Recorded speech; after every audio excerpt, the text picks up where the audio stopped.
Why what? I asked, still processing that I was arguing with an ornate piece of metal. Why waste your strength on the weak, devil? Is it not your nature to dominate and revel in carnage? I'm more of a new age devil, I said. Conquest sounds like way too much work.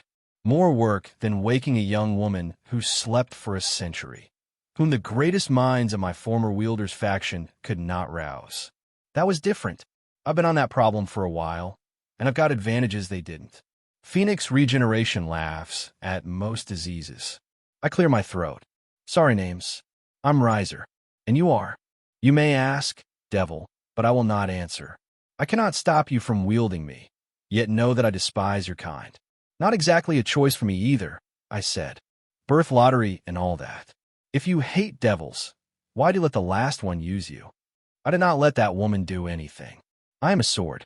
I did not choose not to strike. That was bleak. Well, I'm not interested in enslaving a sentient weapon. Do you want to sit in the armory, or should I sell you to someone who'd actually appreciate you? Silence stretched long enough that I wondered if I'd imagined the voice. You mean it. You would hand me to your enemies rather than force me to serve. You are not like the others, young devil. I have not met a devil who understands compassion. So, that's a yes on selling you? No, you're different. Interesting. You may wield me, devil. Great. I'm taking you to my arcane expert to make sure you're not drinking my soul. A lot of talking blades do that. Do what prudence demands, devil. I jogged upstairs and shoved open Clarissa's lab door. My sword is talking, and I need to confirm it isn't eating my vitality. Clarissa's head snapped up from her journal. She swept over, skirts whispering. When did the voice begin? Quality? Any threats? And why are you still holding it? Table. Now. I dropped the blade onto the table. A minute ago. Sounds like a middle-aged woman who's seen things. Wise, tired. No threats. It grilled me about being a weird devil. Said it hates devils, but finds me interesting, and gave me permission to wield it. Can you check for nefarious links? Spell circles bloomed around her in quick succession. After the last one, she exhaled. No harm to you.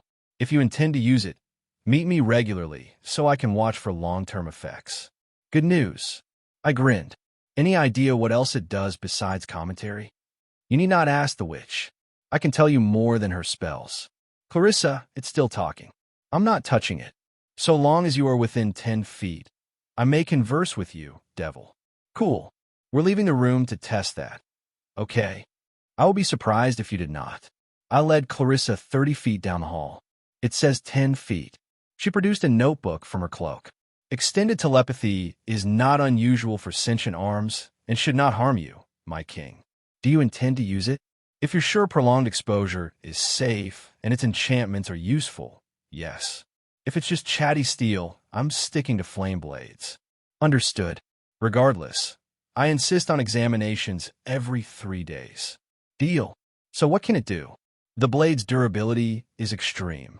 I won't say indestructible, but even Ruval would struggle to mar it.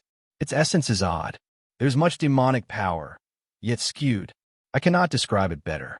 No apology needed. I glanced back toward the lab. Let's just ask it. We returned to the table. Hey, a sword. Hello, devil. Clarissa says your demonic power feels off. Why? Simple. I'm not a demonic sword. I was once a holy blade. I was corrupted, my nature altered. My power now manifests as demonic, yet fragments of what I was still remain. I arched a brow at Clarissa. Did you hear that? No, my king. The sword did not speak to me. Nor will I. The voice curled through my head. I speak only to those I choose. My former wielder never once heard me. Quick note about talking. I said aloud, then thought, can you hear me if I think at you? Direct your thoughts to me, and I will hear. I cannot hear what you keep hidden. Good to know. It might have been lying, but felt honest. I turned back to Clarissa. It only speaks to people it selects. It says it used to be a holy blade that was corrupted. Does that match what you found? That would explain my odd readings, she said with a nod. Do you have more questions about the blade? Or anything else I can help with? I shook my head and lifted the sword. No. Thanks, Clarissa. Go ahead and get back to your work. On my way to my room, I asked, anything else before we begin this partnership? I have said all I wish to say, devil. I will watch and wait. Ominous, but Clarissa had cleared it. If she said it was safe, it was safe. I shut my bedroom door and decided to nap before dinner. I had earned it. Alphonse Gregory has retired. Riser is the victor. The announcer droned as Ubeluna, Clarissa, and I warped out of the arena. Our second-rating game felt nothing like the first. Back then, I was a pillar heir fighting another pillar heir. Now I was a minor lord thanks to Serafal's land grant, facing the son of a lord even lower on the ladder. It ended fast. Clarissa and I watched while my queen turned the field into a carpet of explosions. Alphonse bowed out before Ubeluna reached him. I was a little disappointed I didn't draw my new talking sword. Keeping tools hidden has value, though. As far as anyone knew, I used hellfire and wind, could turn to flame, and stab what stood in front of me. Ubeluna was famous for explosions, not for hand-to-hand. When I made her my queen, I insisted she train the piece's physical boost, and she had. Clarissa showed nothing at all. Outside of my parents, no one knew what she could really do. She called herself a third-rate bishop. I was not sure I agreed. The easy win helped us stay mysterious, but it also stung my pride. If I wanted the right to share a stage with someone at Rias's level again, I had to crush the lower tiers first. So I booked a stack of games to rebuild my name. The arenas were small for now, but even the purse from a minor match was worth our time. Back in the waiting room, I smiled at Ubeluna. Well done, Yub. Sorry for dropping the whole fight on you. Think nothing of it, my king. It was a pleasure to stretch my power. And a fine job she did. Two figures entered. An older, taller version of me, and his silver-haired queen, both smiling. So, little brother, how did victory number 2 feel? Ruvel asked as he and Zissa stopped in front of us. I shrugged. More Ubeluna's win than mine. Not as exciting as the last one, and that one was not thrilling either. I need a sparring partner on my level. Ruvel laughed and clapped my back. You can never have too many friends, little brother, even if one of them wears a Satan's mantle. My advice: use a bit of information from your anonymous source, our code for my visions, to find friend your age. Unless there is something you can act on yourself. I'll keep in mind. Thanks for coming. I wouldn't miss it. He patted my shoulder once more, and he and Zissa blinked away. Ruvel's counsel is wise, my king, Ubeluna said, stepping to my side. The three of us can handle the current tier, but if you want a real name in the rating games, you will need more pieces. Hey everyone, Firescale Audiobooks here. If there's a novel you'd love to hear more of, you can support us on Patreon or Ko-fi. Depending on your tier, I'll make extra parts just for the stories you're most excited about. Usually I can only upload 4 to 5 parts of each novel, but with your support, we can go beyond that. And of course, don't forget to hit subscribe. It helps more than you know. I racked my brain, trying to think of who else I would want in my peerage. The obvious answer would be the Red Dragon Emperor, but I couldn't stand Issei's character. No matter how powerful he had the potential to become, I refused to be associated with that creep. Maybe I could trade information of his location to someone else? That would also deny Rias Gremory a strong asset, a fact I was ecstatic about. But who should I approach? 5. Ubeluna, I said, drawing my queen's attention. I need you to research the current pillar heirs as thoroughly as you can. Prioritize finding information on their various peerages and what pieces they have yet to use. Anything you can turn up on prized possessions would be useful as well. A plan was starting to form in my mind, but it wouldn't work without a mutation bishop. Not for the first time. I grew irritated at Lord Gremory for his rather skillful manipulation of me. There was another potential person I wanted to reincarnate, but I didn't have any pieces strong enough to reincarnate her. I would need 2 bishops, but I already had Clarissa. Ergo, I needed a mutation piece if I didn't want to use all my pawns. If possible, find me a mutation bishop. 1. Ubeluna bowed her head. I will begin as soon as you are home, my king. A plan began to take shape in my head, but I forced myself to be patient.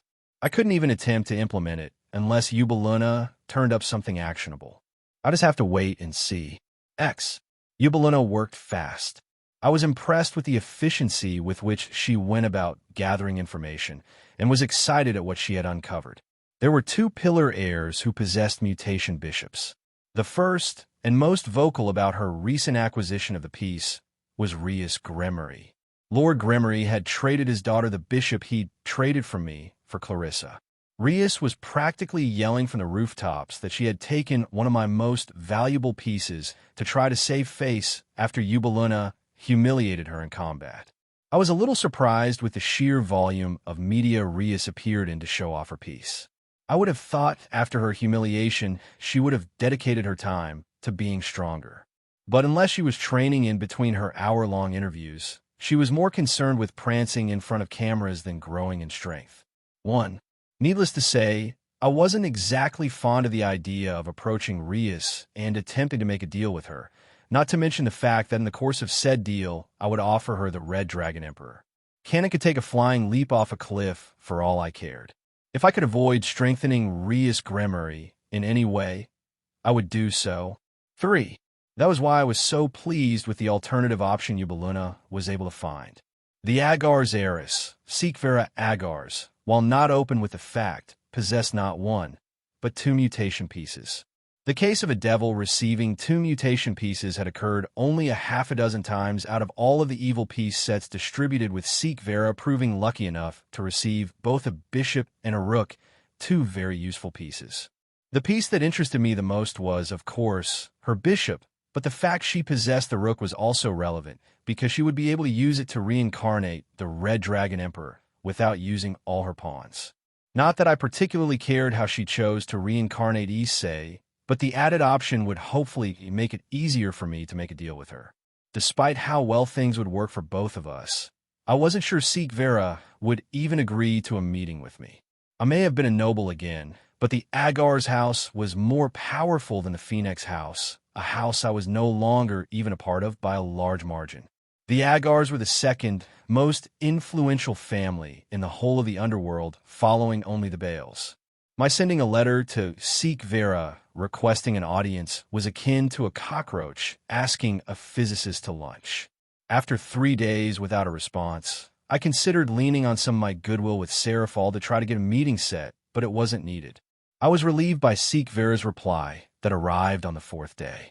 Riser, your name is known to me, as it is to many in the underworld. Your letter mentioned a potential bargain you wish to strike. I will admit to a certain level of intrigue, both in your offer and in yourself. As such, I invite you to the Agar's estate for tea at noon in 3 days' time. I look forward to our meeting. Seekvera Agars, heiress of the Agar's pillar. It was short and to the point. I could respect that. 3 days later, Eubuluna and I arrived at the Agar's estate border 15 minutes before noon. It was considered improper to bring one's full peerage, but acceptable to bring your queen, as your queen was your right hand. Clarissa didn't mind remaining behind. It allowed her to continue whatever she was working on in her lab, uninterrupted. Are you Riser? A devil in light armor said from the other side of a wrought iron gate. The symbol of the Agar's pillar glowed bright on a piece of bronze set into the middle of the gate. I am, I said. The guard unbarred the gate, and I felt a pulse of magic as an invisible ward was lowered. Lady Seekvera is expecting you. I will transport you to the manor. Thank you. The devil waited for us to enter before barring the gate behind us, the ward rising back into place. The glass door was open to the outside.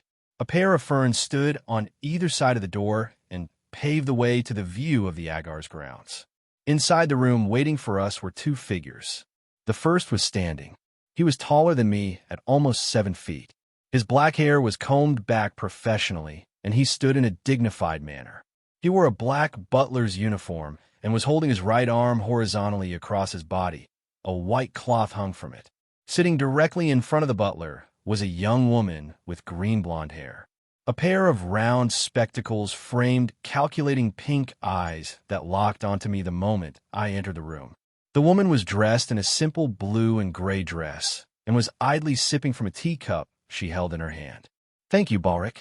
That will be all, the young woman said in a professional, modulated voice.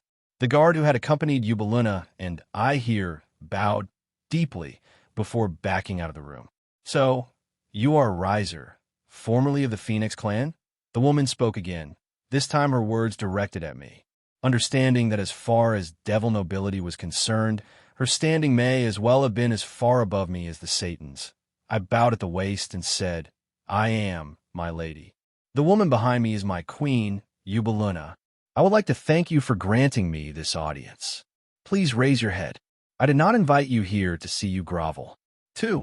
As I righted my posture, idly noticing Eubeluna doing the same from a step behind me, the young woman motioned to the empty seat across from her. "Please sit. Refreshments have been prepared, and I would invite you to partake." Taking a seat across from her, I said, "Once again, my lady, you have my thanks. You may address me as Seek Vera. I will not hold to customs in such a private setting," she said, delicately setting her teacup down in its saucer. As I wrote in my letter, "Your situation is interesting to me, Riser. The whole of the underworld has been attempting to determine just why you were banished from your house so soon after such a resounding victory against the power of destruction. If it is not rude to ask, I would like to know the circumstances surrounding your banishment." Seek Vera's eyes held an intelligent edge as they studied me. I hadn't expected to be interrogated when I arrived here, but I would not shy away from her questions. "I do not believe it is any big secret, Seek Vera. My parents likely are simply uninterested in telling the tale," I said, maintaining eye contact. As I spoke, the butler-esque man stepped around the table and picked up the empty teacup in front of me, filling it with steaming liquid from the pot. "Sugar?" he asked when there was a break in my speech. "No, thank you," I replied, taking the offered tea. Turning back to Seek Vera, I said, "There was no great scandal. My parents were upset with me for annulling a marriage they had dedicated an enormous amount of effort towards. As a way to punish me and teach me a lesson, my mother traded her bishop, my mentor, to Lord Gremory. She then ordered me to trade my queen. I declared I was no longer their child and traveled to the Gremory estate to barter Clarissa, my mother's former bishop, from Lord Gremory. Maybe I shouldn't have told her the no longer their child bit, but I was getting the sense that Seek Vera was incredibly intelligent. The last thing I wanted was to be thrown out for trying to deceive her before we'd even began to talk business."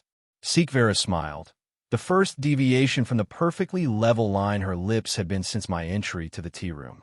"Yes, this much I have heard." Rias was quite enthusiastic when showing her newly acquired mutation piece to any news outlet willing to listen. "Most would consider trading your mutation bishop to be foolish." I took a small sip of my tea as she finished speaking, then said, "I do not doubt that, but loyalty has always been more important to me than power. That is why I chose Eubeluna to be my queen. In addition to the strength she demonstrated against Rias, she has always been unerringly loyal." Seek Vera's eyes drifted over my right shoulder, panning up and down as she assessed Eubeluna. "Yes, the low-born devil who handedly defeated a pillar heiress while declaring her affection for the very same heiress's betrothed. Had the event not been televised live, I would not have believed what I was seeing." Seek Vera's attention returned to me as she said, "Many believe you sent your queen to fight in your stead because you were not confident in your ability to defeat Rias. Your latest raiding game where your queen fought the entire opposing peerage in your stead has only lended credence to this theory. Do you believe, had you fought in your queen's place, that you would have defeated Rias?" "Yes," I answered with no hesitation. "Rias is strong for her age, but the majority of that strength comes from the power of destruction, a power she has yet to properly train. I have trained my power and magic since I could walk. I do not claim to be the strongest devil of even my age group, but I am vastly above average." 1. The butler buttered a piece of toast to Seek Vera's right as she allowed an amused smile to dance across her lips. "A bold claim, Riser. Time will tell if you live up to it." With a nod of thanks to her butler, she accepted the offered piece of toast and took a small bite. The butler moved around the table to prepare another piece for me. Wiping her mouth free of crumbs with a napkin, Seek Vera clasped her hands together on the table in front of her and said, "I will be honest, Riser. I had initially thought to disregard your letter. Your offering seemed to be yourself for my peerage, and, much like yourself, I value loyalty far more than power. That is why I chose Olivian as my queen." She unclasped her hands and motioned to the butler buttering my toast. "If I still believed you sought sanctuary in my peerage, I would not have invited you here. Taking on a peerage member who only wishes to use you for one reason or another is to welcome trouble in the future. Taking the toast with a word of thanks to the butler, I met Sikvera's eyes and said, "May I ask what prompted you to accept this meeting then? I do not believe I have done anything to disprove your initial assumption." A pleased smirk grew across her lips. "Oh, but you have, Riser. I'm sure you have heard the wondrous news of Seraphal Leviathan's most recent peerage edition. The tabloids absolutely adore the story. They simply won't let it go." "I have seen them, yes," I said, trying not to give anything away, but judging from Sikvera's demeanor, she had already reached her conclusion. She was just drawing things out for dramatic effect. While most are focusing on the Leviathan's fortune in acquiring a bishop who is not only a Leviathan herself, but also a Longinus wielder, I was more interested in discovering how Seraphal acquired this new bishop seemingly overnight, she continued, lifting her teacup and idly swirling the liquid therein. Imagine my surprise when I heard Magical Girl Leviathan had made a surprise visit to several patrons of Seraphal Memorial Hospital. Now, this isn't anything out of the ordinary. The Leviathan often bolsters her PR through such excursions, but the timeline was suspicious to me. The very day before the unveiling of her newest peerage member, she was playing with children. Either she was playing a very amusing game with the press, or something else was going on. Sikvera took a small sip of her tea before setting the cup down. She held her hand out to her side, and the butler, Olivian as she'd called him, reached into his suit with his free hand and retrieved a piece of paper, placing it in Sikvera's waiting hand. The pillar heiress made a show of examining the paper before she turned it around to show me. "Do you see anything out of place in this picture?" I narrowed my eyes to get a better look at it. It was a picture taken in front of the hospital.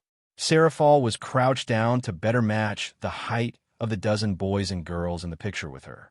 They were all smiling and seemingly having a great time. My eyes caught on a mop of red hair and had a hold in the sigh when I saw the faintly glowing chicken held in her hands. "I've been made. Curious material, wouldn't you agree?" Sikvera commented when she saw I'd seen the chicken. As a matter of fact, I'd only seen such an item one other time, on a cord around your queen's neck as she defeated Rias. Sikvera's eyes once more moved to Yubaluna.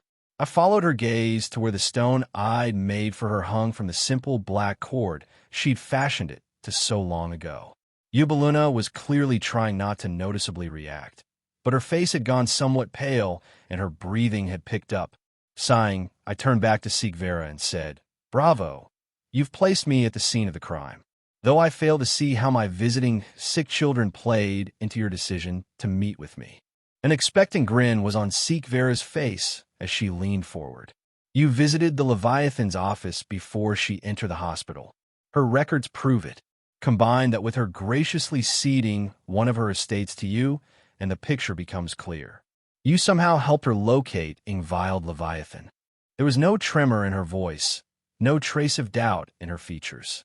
"Assuming your guess is correct, what does that mean for us at this moment?" I said, letting nothing show on my face. Sikvera sat back in her chair and said, "Obviously, I have something you want, and you have something you believe to be of equal or greater value to whatever it is you want from me. If I am correct, you have a method of locating sacred gear users and wish to trade the location of one to me for your price." At that, I actually chuckled. I couldn't help it. I'd come here expecting another pampered princess like Rias. What I got was a cunning young woman who could probably give Sherlock Holmes a run for his money. 2. I must admit, Sikvera, you have managed to thoroughly impress me. I never would have dreamed someone would piece that much together. Allow me to get right down to it. Yes, I have located a sacred gear user I wish to trade to you. Sikvera's features turn a bizarre mixture of expectant and curious. "May I ask what it is you want from me?" Holding Sikvera's gaze, I said, "I want both your mutation rook and mutation bishop." My statement caused the atmosphere to grow so thick with tension you could swim through it. Olivian had been still when not preparing mine or Sikvera's refreshments, but now that stillness took on a different quality. His gaze was locked on me, and he seemed to loom, his presence pressing down on me. For her part, Sikvera's expectant smile had vanished. Her eyebrows were furrowed and her eyes were narrowed. Sitting stock still, her own presence pressing down on me, Sikvera said, "You overstep, Riser. The loss of your mutation piece has clearly left you desperate. I'm unable to think of any sacred gear I would trade both of my mutation pieces for." Lazily picking up my teacup, I made an exaggeratedly slow show of taking a sip of tea, showing them I wasn't intimidated by their intense looks. Putting the cup back down, I once more looked Sikvera in the eye and said, "I'm offering to gift wrap you the boosted gear. The Red Dragon Emperor." Sikvera's eyes widened, but she quickly schooled her features. Her slip was enough for me to see she was interested. "How do I know you can actually deliver what you offer?" she asked, trying to regain her footing. "You would not have agreed to meet with me if you did not believe I could deliver. Need I recite your investigation into Seraphal Leviathan's newest bishop?" Sikvera was silent for several breaths before speaking. I could see the gears in her head turn behind her eyes. "I understand your reasons for giving Ingvild to the Leviathan. It gave you a powerful friend, restored your nobility, and protected you from any advantageous lords looking to take advantage of you after your banishment. But I do not see the logic in giving me one of the most powerful Longinus in the world. What do you have to gain from my mutation pieces?" I took a bite of my toast, chewed and swallowed before saying, "That is my business. The question is whether or not you would be willing to make the trade." Sikvera's eyes narrowed almost imperceptibly. A long sigh escaped her lips as she said, "I cannot accept these terms. The Red Dragon Emperor would require a queen piece to reincarnate. I will not trade Olivian, nor am I fond of using all of my pawns for a single individual. Because of this, I am left to choose between my mutation pieces. The rook would suit a dragon more than the bishop, so I must retain my mutation rook to reincarnate the boosted gear holder. What can I offer you in place of my rook?" While I didn't show anything externally, internally I was grinning like a lunatic. I only needed the bishop, and she was practically throwing it at me. That said, the boosted gear was worth more than a single mutation piece, and I was going to squeeze everything out of this deal that I could. I let a long time pass in silence, feigning deep thought. I'd already considered what I would ask for if negotiations went favorably. "My new home lacks a proper library," I said when I'd felt the silence had stretched enough. "The Leviathan kept it stocked with mostly fiction. Clarissa has trouble with her research because she does not have access to arcane texts. As my first edition, I ask for copies of every tome in the Agar's library that does not hold family secrets. I understand there are likely some books in your collection that cannot be given to an outsider, but I want copies of all others." Sikvera did not react one way or another to my request. She merely picked up her teacup and said, "That is your first demand. What is your second?" "I want harp." There was a shattering sound as Sikvera's teacup disintegrated in her hand. Ignoring the brown liquid staining her hand, she looked at me with hard eyes and said, "I must have misheard you, Riser. I believe you just asked for a blade forged by the Titans that was used to slay the most powerful Gorgon in history." When Eubelina had done her initial research into the Agar's family, she'd found a lot. The Agar's family was the second pillar, and their treasure trove was that of the second most powerful devil family in existence. They had all sorts of things, but harp stuck out to me because of its recognition power. I didn't intend to use it. The blade was shaped nothing like the swords I was used to, but I would be able to trade it for something else somewhere down the line. Holding Sikvera's gaze, I said, "I am offering you eternal access to the Red Dragon Emperor. After you reincarnate them, they will no longer age. You will have the host of the Red Dragon of Domination as your servant for all time. That is more than fair compensation for what I am asking." 5. A long time passed with no word spoken. Neither Sikvera or I blinked. Eubelina and Olivian remained perfectly still. It was as if the universe had paused. "I must confer with my parents," Sikvera finally said. "Harp is not mine to give. I will contact you with my answer when I have it." I nodded in acceptance and stood. "You are welcome to come to my home with your answer to eliminate the need for letters. I hope you accept, but understand if I do not hear from you within 2 weeks' time, I will approach another with this offer. That other would be Rias, so I was really hoping Agar's accepted, but I wasn't going to openly say that. Thank you for the tea and for your time, Eris Agars. I look forward to hearing from you." 2. Vera stood from her chair and clasped her hands in front of her. It was a pleasure to host you, Riser. Olivian will see you out. The butler offered his king a brief bow before leading me from the room, Eubeluna silently following at my heels. As we were led back out of the mansion the same way we came, I felt a presence touch my mind. You display wisdom, Devil. You maneuvered that negotiation well. Even with the Agar's girl's surprise knowledge, you did not allow her to disrupt your focus.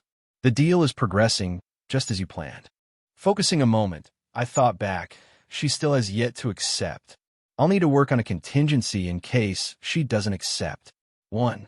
From a sword at my hip, I felt approval. Again, you show wisdom, Devil. The sword quieted, saying no more. Olivian held open one of the double doors at the front of the manor for Eubeluna and I, and said, You will be able to teleport away from the manor from here. I hope your visit was pleasurable. He nodded his head politely to each of us, then gently closed the door behind us. 1. Looking at Eubeluna, I held out my arm and said, Shall we? Eubeluna smiled despite herself and took my arm. We disappeared in a flash of orange light. It had been a day since my meeting with Vera Agars when the wards warned me someone had entered the grounds. Eubeluna, please prepare some refreshments. We have visitors, I said, standing from the sofa and closing the book I'd been reading, A History of the Citri Pillar. It seemed like information that may prove useful someday. Right away, my king, Eubeluna said, standing from where she was sitting next to me and hurrying towards the kitchen. No sooner had she left the room than a female devil materialized in front of me.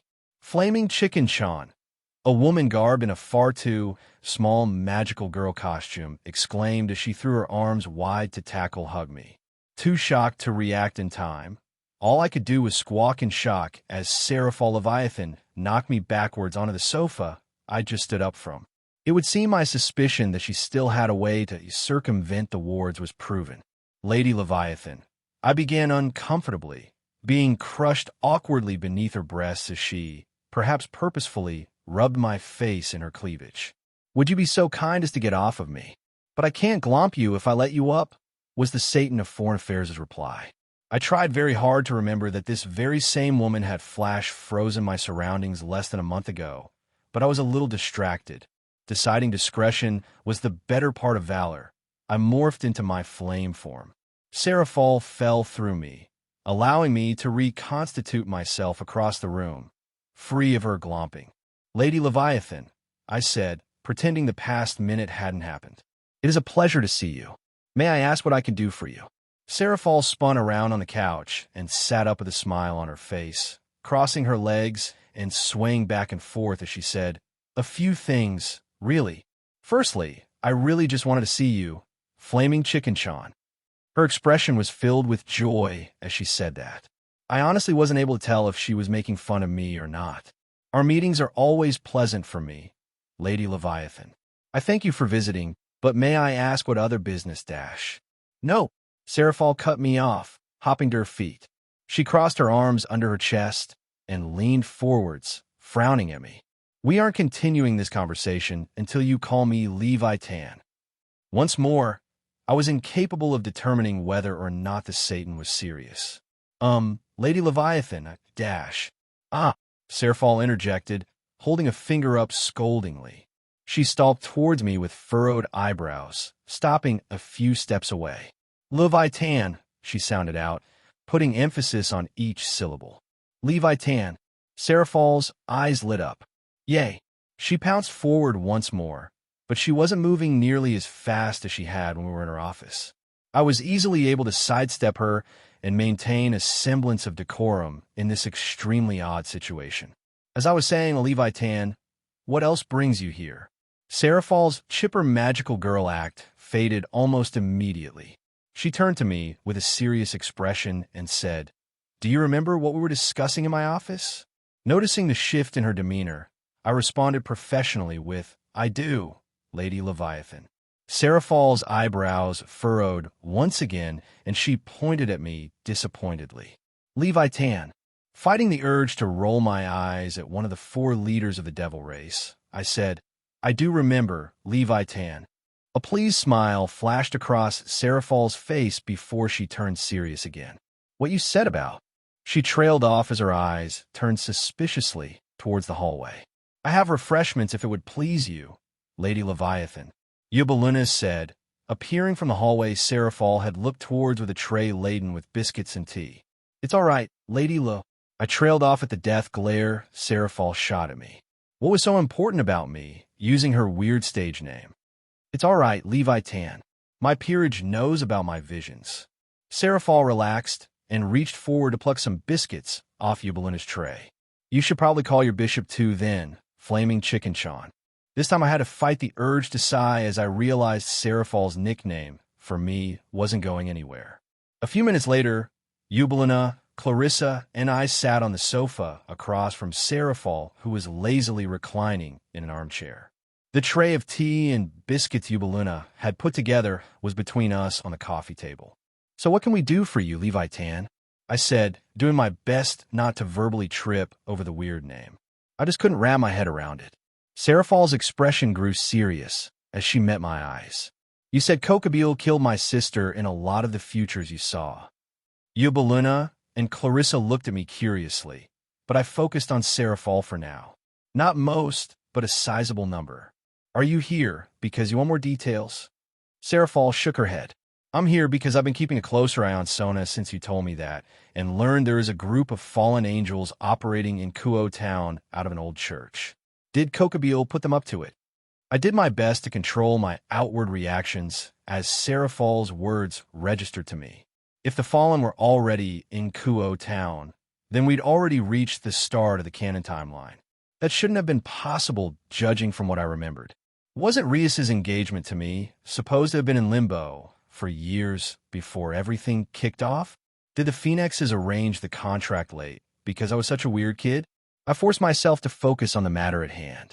If the timeline didn't exactly match up, then the timeline didn't exactly match up. I would need to be careful of relying too heavily on my knowledge in the future and do what I could to strengthen my position now. 1. Yes, I said, answering Seraphal's question. Sometimes they're just there to spy, but most of the time they're there to steal a sacred gear. 1. Seraphal leaned forward, her elbows resting on her knees. Her serious posture was completely offset by the borderline stripper apparel she was currently wearing. Even with such a serious topic to focus on, it was throwing me for a loop. Are you saying the Grigori have a way to transfer sacred gears? Seraphal said, her tone bellying her disbelief. I nodded and said, yes. I didn't think this would happen until much later, or I would have done things differently. I might have even decided not trading Seek Vera for a mutation bishop, and losing out on the person it was meant for was worth trying to get boosted gear for myself. That said, the Fallen should be in possession of the sacred gear extractor. It would be easy enough to capture it when you deal with the Fallen. Seraphal shook her head, saying, I can't do it myself. If a Satan were to get involved, we'd give away that we knew something was wrong. I was hoping you would go. I raised an eyebrow at Seraphal. Me? Rias is the other ruler of Kuo, and you should be well aware that we should be kept as far apart as possible. It's precisely because you embarrassed Rias that I want you to help Sona. You and your queen are each worth Rias's entire peerage. Seraphal turned to Clarissa and said, I haven't seen you fight, so I don't know how much of an asset you are. I mean no offense. None was taken, Lady Leviathan. Clarissa said, bowing her head respectfully. Without forcing Clarissa to use her nickname, Seraphal turned back to me. You admitted your visions aren't entirely accurate, but enough is lining up that I don't want to take any chances. I'm working with Surzex, Falbium, and Ajuka to prepare for any surprises from Kokabeel, but I don't have any way to protect Sona. That's why I want you to help her with the Fallen in her city. If you can capture the Sacred Gear Extractor and give it to me to pass on to Ajuka, all the better. I'll pay you for your time in whatever you want, but I'd really like this to be sorted out sooner rather than later. 1. Nodding my head in understanding, I said, okay, I'll do it. It was unavoidable that I would end up in Kuo Town. I was already planning to take Seek Vera to retrieve Issei. This was just a little early. Besides, if the Fallen had only just arrived, I had the chance to grab another peerage member to bolster my ranks. I really needed to prioritize building my peerage while I still had the chance. Things would escalate soon. Smiling happily, Sarah Fall floated over the coffee table and hugged me. Thanks, Flaming Chicken Sean. I'll make it up to you. Pulling back to fix me with a serious look, she said, but don't flirt with my Sotan. I really like you, Flaming Chicken Sean. I don't want to have to kill you. And there was the terrifying devil I'd met in the office. You don't need to worry about me flirting with Sona, I said quickly. My sense of self-preservation wouldn't allow it. Sarah Fall gave me a satisfied nod. Good. Now you should get going. I'll tell Sona to expect you. There was a flash of white, and Sarah Fall disappeared. Sighing as I leaned forward to lean on my knees and rub my forehead. Dealing with Sarah Fall's brand of whiplash was exhausting. I said, get ready to leave. We'll be fighting fallen angels, so prepare accordingly. We'll teleport to Kuo Town in 15 minutes. Yubaluna and Clarissa both stood and went about their preparations. This was certainly going to be interesting. Standing across from a black-haired girl seated behind a desk, I was beginning to understand why Sarah Fall wanted me to back Sona up. Her peerage was about as dysfunctional as it could possibly be. We don't need this asshole, Prez, a blond boy said as he glared daggers at me. This bastard stabbed Kiba. I'd rather fight the fallen alone than fight with him. Yeah, a bubbly brunette said, also shooting me a stinging look. He hurt Aquino and ruined Rias's reputation. Not bothering to hold back my sigh of exhaustion, I ignored the peanut gallery and focused on Sona. Look, Eris Citri, I understand you're probably unhappy with this situation. I'm not exactly fond of it either, but we have credible intelligence that the Fallen are up to something more sinister than merely encroaching on your territory. That's the only reason I'm here. To investigate that information and act upon it if it's proven accurate. Fuck that. Prez, let's just... Sona raised a hand, cutting off the boy's protests. Will you follow my orders? I nodded. I'm not here to usurp your authority. My job is to back you up. I'm going with you to the church no matter what you say, but outside of that, and so long as your orders don't endanger my peerage or conflict with my purpose here, it's your show. Sona held my gaze, then nodded. Good. Please leave us. There's a craft store half a kilometer down the road from the church. We will meet you there once I have organized my peerage. I gave her a respectful nod, then left the classroom, Yubaluna and Clarissa following behind me. My king, I must protest your decision to follow Sona Citri's orders. Yubaluna said as we left the grounds of Kuat Academy. It is clear she is inexperienced and not in control of her peerage. In addition, her peerage appears reckless and will likely be killed if they are not reined in. I agree with you, I said as we made our way to the craft shop Sona mentioned. They all seem very gung-ho about the whole fighting thing, but they likely haven't ever been in an actual fight. We'll give Sona a chance because this is her territory and it's her responsibility, but if things start going poorly, we'll take over. That is acceptable, my king, Yubaluna said. We arrived at the craft shop and sat down on a bench outside to wait for Sona's peerage. Seeing as there was nothing else to do at the time, I decided to make sure we were organized. Clarissa, I want you to focus mainly on finding what the Fallen are using to extract sacred gears. Did your visions show you its shape, my king? I shrugged, saying, sometimes it's a chain, others it's a cross. It could be a rock for all I know. That's why I want you to find it. Of the three of us, you're the most equipped to figure out what it is. Once you get it, retreat. That takes priority over fighting the devils. Yubaluna and I will cover you while you search and flee. 1. I'm not useless in a fight, my king, Clarissa said, sounding a little exasperated. I know you aren't, Clarissa, but the devils need to figure out how the Fallen are able to remove sacred gears. Figuring that out trumps just about everything else we're doing here. I understand, my king. I will find the device and retreat with it. Thank you. My king, we should go inside the store, Yubaluna said quickly, a trace of anger leaking through to her voice. Looking over at her, I saw her looking down the road. Following her gaze, I saw a red-haired devil and her posse strolling down the center of the street. That's probably a good idea, Yub, I said as I stood and led my peerage into the craft store. It wasn't that I was afraid of Rias. The way we'd handled her in the raiding game showed I didn't need to. I just wanted to never have to talk to her again. As we entered the store, we all spread out to look at various shelves. I was surprised to find a young woman with golden hair looking through a box of carved wooden crosses. Two. She looked up at me with green eyes and gasped. I'm sorry. I didn't realize I was blocking your way. I waved off her concern and said, You're not. I haven't seen you around town before. Are you new here? I recognized the girl, but I wanted to be sure this was really her. She smiled innocently and nodded. I am. I arrived yesterday. My name is Asia. She offered me her hand. I shook it and said, My name is Riser. What brings you to Ko'o? The church sent me, she said, a bright smile on her face. I need to make up for a mistake I made recently. As I studied the girl, I began to evaluate my position. The young woman in front of me possessed twilight healing, a sacred gear that would be a boon to any peerage, but I didn't know if I wanted the girl that came with the sacred gear. 3. Looking at her now, she wouldn't hurt a fly. That wasn't exactly a bad thing, but if she was going to be in my peerage, I would need her to fight. I would need her to be willing to kill if necessary, and I just couldn't picture this young woman killing anything. I needed a second opinion. Smiling at her, I said, I hope you enjoy Ko'o. I will. Have a good day. I walked away from Asia to where Yubaluna was examining a shelf full of bolts of various types of fabric. I looked at the fabric with her and said, That girl I was just talking to has a sacred gear, twilight healing to be specific. Yubaluna didn't react in any noticeable manner. She pulled a bolt off the shelf to feel the fabric and said, Are you going to reincarnate her, my king?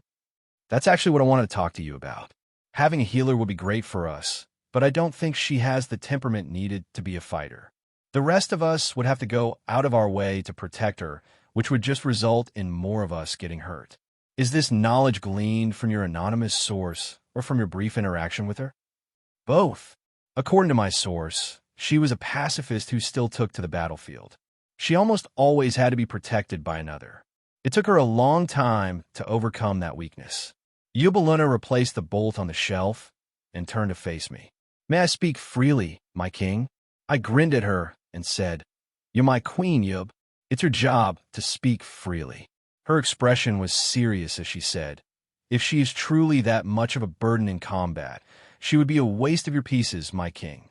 While our access to Phoenix Tears is now limited to what you can produce on your own, it is still a fantastic source of healing that many would kill for. I cannot recommend reincarnating this woman when we have such a viable alternative. Clarissa would kill for you. I will kill for you. Any others who join your peerage must be willing to do the same. That is the world we live in. Sighing, I rubbed the bridge of my nose and said, You're right. I just really feel like I need to fill our roster. Things are going to get very dangerous very quickly. We need more peerage members. 1. I do not doubt your words, my king, but we must make sure we choose the right peerage members rather than surround ourselves with fools who will weaken us. I chuckled to myself as she said that. Reincarnating the right allies was the exact reason I hadn't reincarnated Issei. That lunatic would be far more of a burden to me than an asset. Thanks, Yubaluna. Hopefully we'll find someone soon. I'm happy to help, my king. She turned around and began inspecting the same bolt she'd been looking at before. Looking out the window, I saw no sign of Rias, but did notice Sona and her peerage heading towards the store. Yub, get Clarissa and meet Sona. I'll be out in a moment. Yubaluna nodded and moved through the shelves to retrieve my bishop before exiting the store. Moving quickly, I pulled 3 bolts of the fabric Yubaluna was looking at off the shelf and paid for them. When I was out of view of the clerk, I dropped the bolts onto a teleportation circle to send them back to my manor. I'd give them to Yubaluna later. Exiting the store, I found Sona's full peerage as well as Clarissa and Yubaluna waiting for me. Are you ready? I asked Sona, giving her peerage a quick once-over. They all looked far too relaxed. Some looked excited, but their excitement was what one would expect of someone going to a hockey game, not a deadly battle with a mortal enemy. We are prepared, Sona said, narrowing her eyes at me from behind her glasses.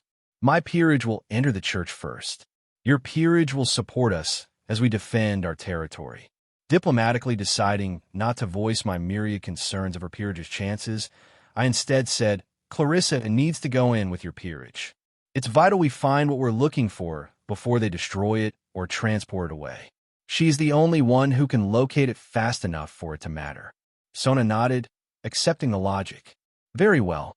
Clarissa will join Saji and Tsubasa. Sona looked around the group of assembled devils. If there is nothing else? When no one answered, she started walking towards the church, saying, "Follow me." It was time to dispense some fallen. Do we know their exact number? Sona said as two groups surveyed the church from the relative shelter of a nearby grove of trees. One moment, Eris Citri. Clarissa said, interrupting whatever Saji was about to say. Ignoring the glare the blonde boy shot her, Clarissa reached into a satchel at her side and removed a sickly green crystal that was glowing ever so faintly. Holding the stone flat in her palm, she brought her other hand behind it and summoned a spell circle. The circle passed through the stone and magnified, Clarissa's eyes flashing green as it did. There are 24 individuals. I sense only 4 fallen angels, but there are multiple mages among the humans. I would assume the others are physical fighters, but I have no way to be sure. The glow in Clarissa's eyes faded as she lowered the crystal, returning it to her satchel. Thank you, Sona said with a nod toward Clarissa. This is how we will approach. Saji, Clarissa, and Tsubasa will enter through the front. Yubaluna and Tsubwaki will destroy the window at the back of the building and enter that way, pincering their forces. Tomo and Rhea will support the front door team. Momo and Ruroko will follow behind the window team. Riser and I will remain behind to assess the situation and make changes as necessary. Are there any questions? I raised a hand as I said, while I have no major issues with your plan, Clarissa's main goal will be to acquire an item the Fallen are supposed to have. She'll fight her way through, but if she recovers the item, she'll need cover while she retreats. Sona turned to face me, pushing her glasses back up her nose. That is twice you've mentioned the Fallen having another purpose here. Was it that it is more important than removing the Fallen from Devil territory? Seeing no reason to lie to her, I said, if our intelligence is correct, they found a way to remove sacred gears. The item that they used to do that is supposed to be in that church. We need to capture it and turn it over to the Satans. Sona's eyes grew wider as I continued speaking. They have found a way to remove sacred gears? That is, I see why my sister sent you. But why would they come to Kuo? There are no sacred gear users here. I felt a pit develop in my stomach as she began to think. Sona Citri's reputation painted a picture that she was incredibly intelligent. If she found Issei here, it would really screw on my plans. Being sure to control my demeanor and tone, I said, there weren't. When Sona looked up at me curiously, I said, I encountered a young girl as we were on our way over here. She had twilight healing, if I'm not mistaken. I'd imagine the Fallen somehow got a tip she'd be here and are waiting to ambush her. They probably plan to leave once they've found her. Then we need to move quickly, Sona said, turning her attention back to the church. I'm altering the teams. Clarissa and Tomo will go through the back window with Tsubaki and Yubaluna. Ruruko will accompany the front door team. Tomo, your job is to support Clarissa. Defend her while she searches for the device and cover her escape. Retrieving that device is far more important than the Fallen. The pink-haired girl bobbed her head up and down and said, yes, Taicho. My eyes caught on a flash of gold, and I realized things were about to get complicated. Lady Citri? That's her, I said, pointing towards the path leading up to the church. The eyes of both peerages drifted towards a young girl lazily strolling towards the church, a bright smile on her face. We move now. Hit the Fallen hard and fast, and be sure to support each other. Beware of their light spears. As our peerages moved off to carry out her orders, Sona turned to me and said, I know this is not a good time, but Twilight Healing is an incredibly valuable and rare sacred gear. What would you accept to allow me to reincarnate the girl? Smirking internally, I made no move to tell her I'd already decided I didn't want Asia. If Sona wanted to pay me for exclusive rights to a potential peerage member I wasn't going to complain. I did not come here expecting to make a deal with you, so I do not have anything in mind. So long as I have your word, you will compensate me in a way we both agree is fair. I will not make any move to reincarnate her. I made sure to stick the both in there, so there was no devil contract manipulation. I give my word as Eris Citri that you will be compensated in a way we both agree is fair. Sona said immediately before turning around, her wings exploding from her back. Now we must support the attack. She took to the air just as an explosion hit the back of the church, shaking the ground. Following Sona into the air, my flaming wings roaring forth from my shoulders, I watched as the front door team flooded into the church while the window team flew through a hole in the back of the church that was far bigger than the window had been. The sound of screams and battle overcame the church. Explosions, clashing steel, war cries. Flying above the church, we couldn't see what was happening inside, but we were certainly able to hear.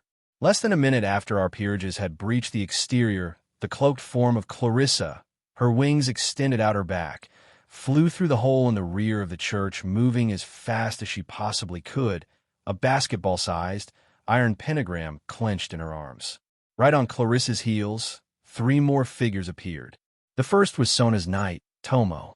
The pink-haired girl held a steel katana in her hands as she fended off 2 fallen attackers in an effort to cover Clarissa's escape. The first of the fallen angels was a man in a trench coat. He had black hair and was hurling spears of light over Tomo's head in an attempt to hit Clarissa, but my bishop dodged his attacks, steadily putting ground between herself and the church. The second fallen was a woman who, had she been human, would have been in her mid-30s. She had hair the color of the deep sea and engaged Tomo in close combat with her sword. While she wasn't able to overcome the knight's skill, the numerical advantage was beginning to weigh on the devil. Without looking to Sona for direction, this was my job, and therefore her orders didn't matter in this instance.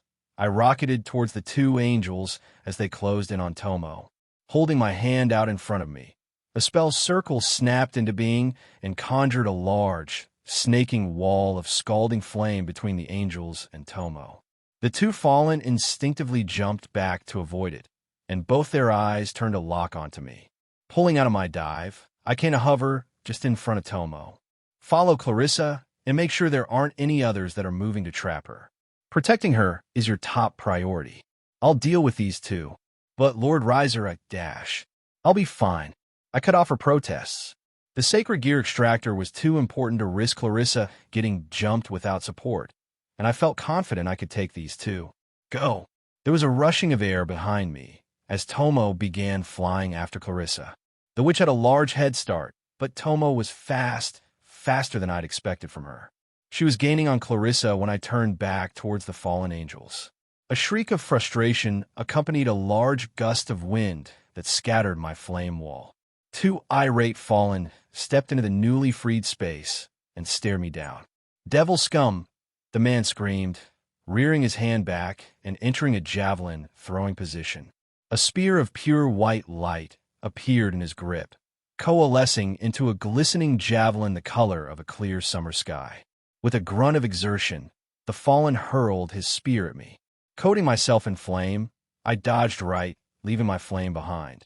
The flame coalesced into a flame clone, something I had yet to use in actual combat, that was almost immediately impaled by the light spear. The clone was knocked backwards, but otherwise was left unharmed. With a mental command from me, the clone pulled the spear out of its stomach and twirled it around experimentally, the light magic that normally burned devils on contact having no effect on my fiery duplicate. Well, that's good to know. I idly said aloud as I held my hand out towards the 2 slack-jawed fallen, unable to comprehend the sight before them. 7 whip-like tendrils of flame shot out of a spell circle before me and snapped towards the 2 fallen angels. The man noticed them moments before they connected, his eyes widening in panic as he flew upwards to avoid them. The woman was not so lucky. The flaming whips wrapped around her body and wings, searing into her flesh and causing her to scream in agony. I closed my fist, and the fire hardened into thick chains, dragging the fallen to the ground under their weight, completely immobilizing her. The male continued to fly higher until my whips faded, then dove towards me like a hawk towards a field mouse, 2 blazing white swords appearing in his outstretched arms as he screamed a war cry. 1. I drew my sword from its place at my waist and flew up to meet him, easily deflecting his enraged strikes and scoring a gash in his stomach. The fallen gasped in pain and tried to create distance between us, but I didn't let him. I fell upon him and blew one of his swords out of his hand with a blast of wind, deflecting the other away to give myself an opening to impale him. The fallen's expression was full of disbelief as he began to cough up blood. He raised his hand, and a spark of magic ignited within it. Before he could complete whatever he was attempting, I tore my blade free of his stomach and cut off his head. His body plummeted lifelessly out of the air. I turned my attention to the cowned form of the female and flew down to land directly in front of her. I flicked the sword she had conjured away with the tip of my own sword, stalking closer toward her. Immobilized by my chains as she was, all she could do was look on in fear as I approached. "Impossible," she said, her breaths coming in gasps. "A devil can't."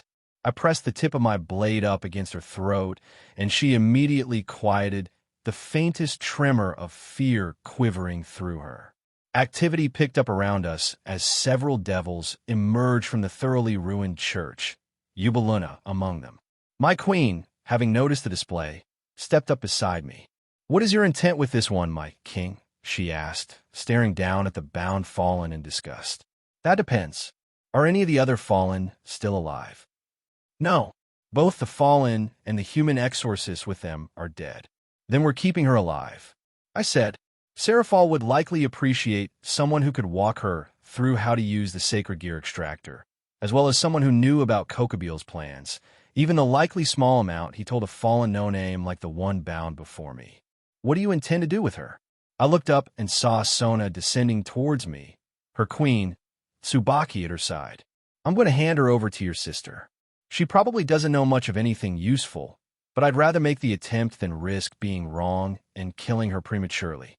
Now that the fallen was surrounded, I felt it was overkill to keep my sword against her throat, so I pulled the blade away and sheathed it. "Eubeluna, make sure she can't slip the chains around her. I put them on her in the middle of a fight, so it's likely there are weaknesses."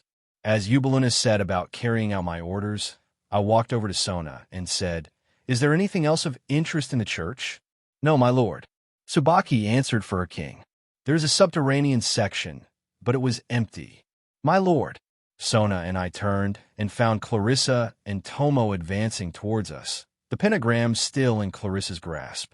I noticed Clarissa slip a circular piece of clay into a pocket of her robe, but it was likely nothing more than one of her components.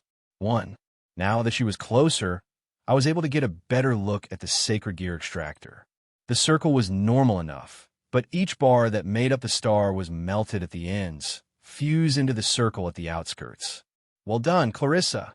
Turning to Sona, I said, "I don't mean to be rude, but I need to get this and the prisoner to your sister as soon as possible.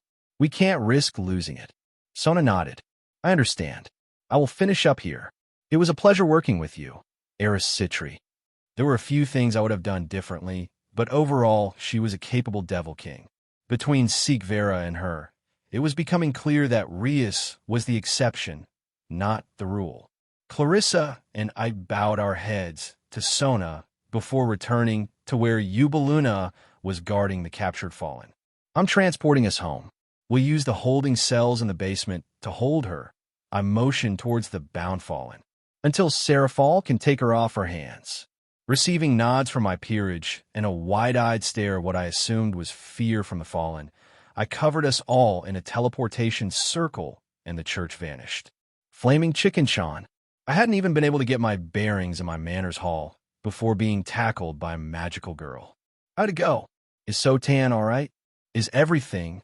She trailed off as she saw the bound form of the fallen on the ground. The blue-haired fallen had gone pale. She was trembling in fear under Seraphal's gaze. "What's this?" the Satan asked, her magical girl act gone. "We kept one alive. She might not be able to tell us much, but anything she has on Kokobil will help."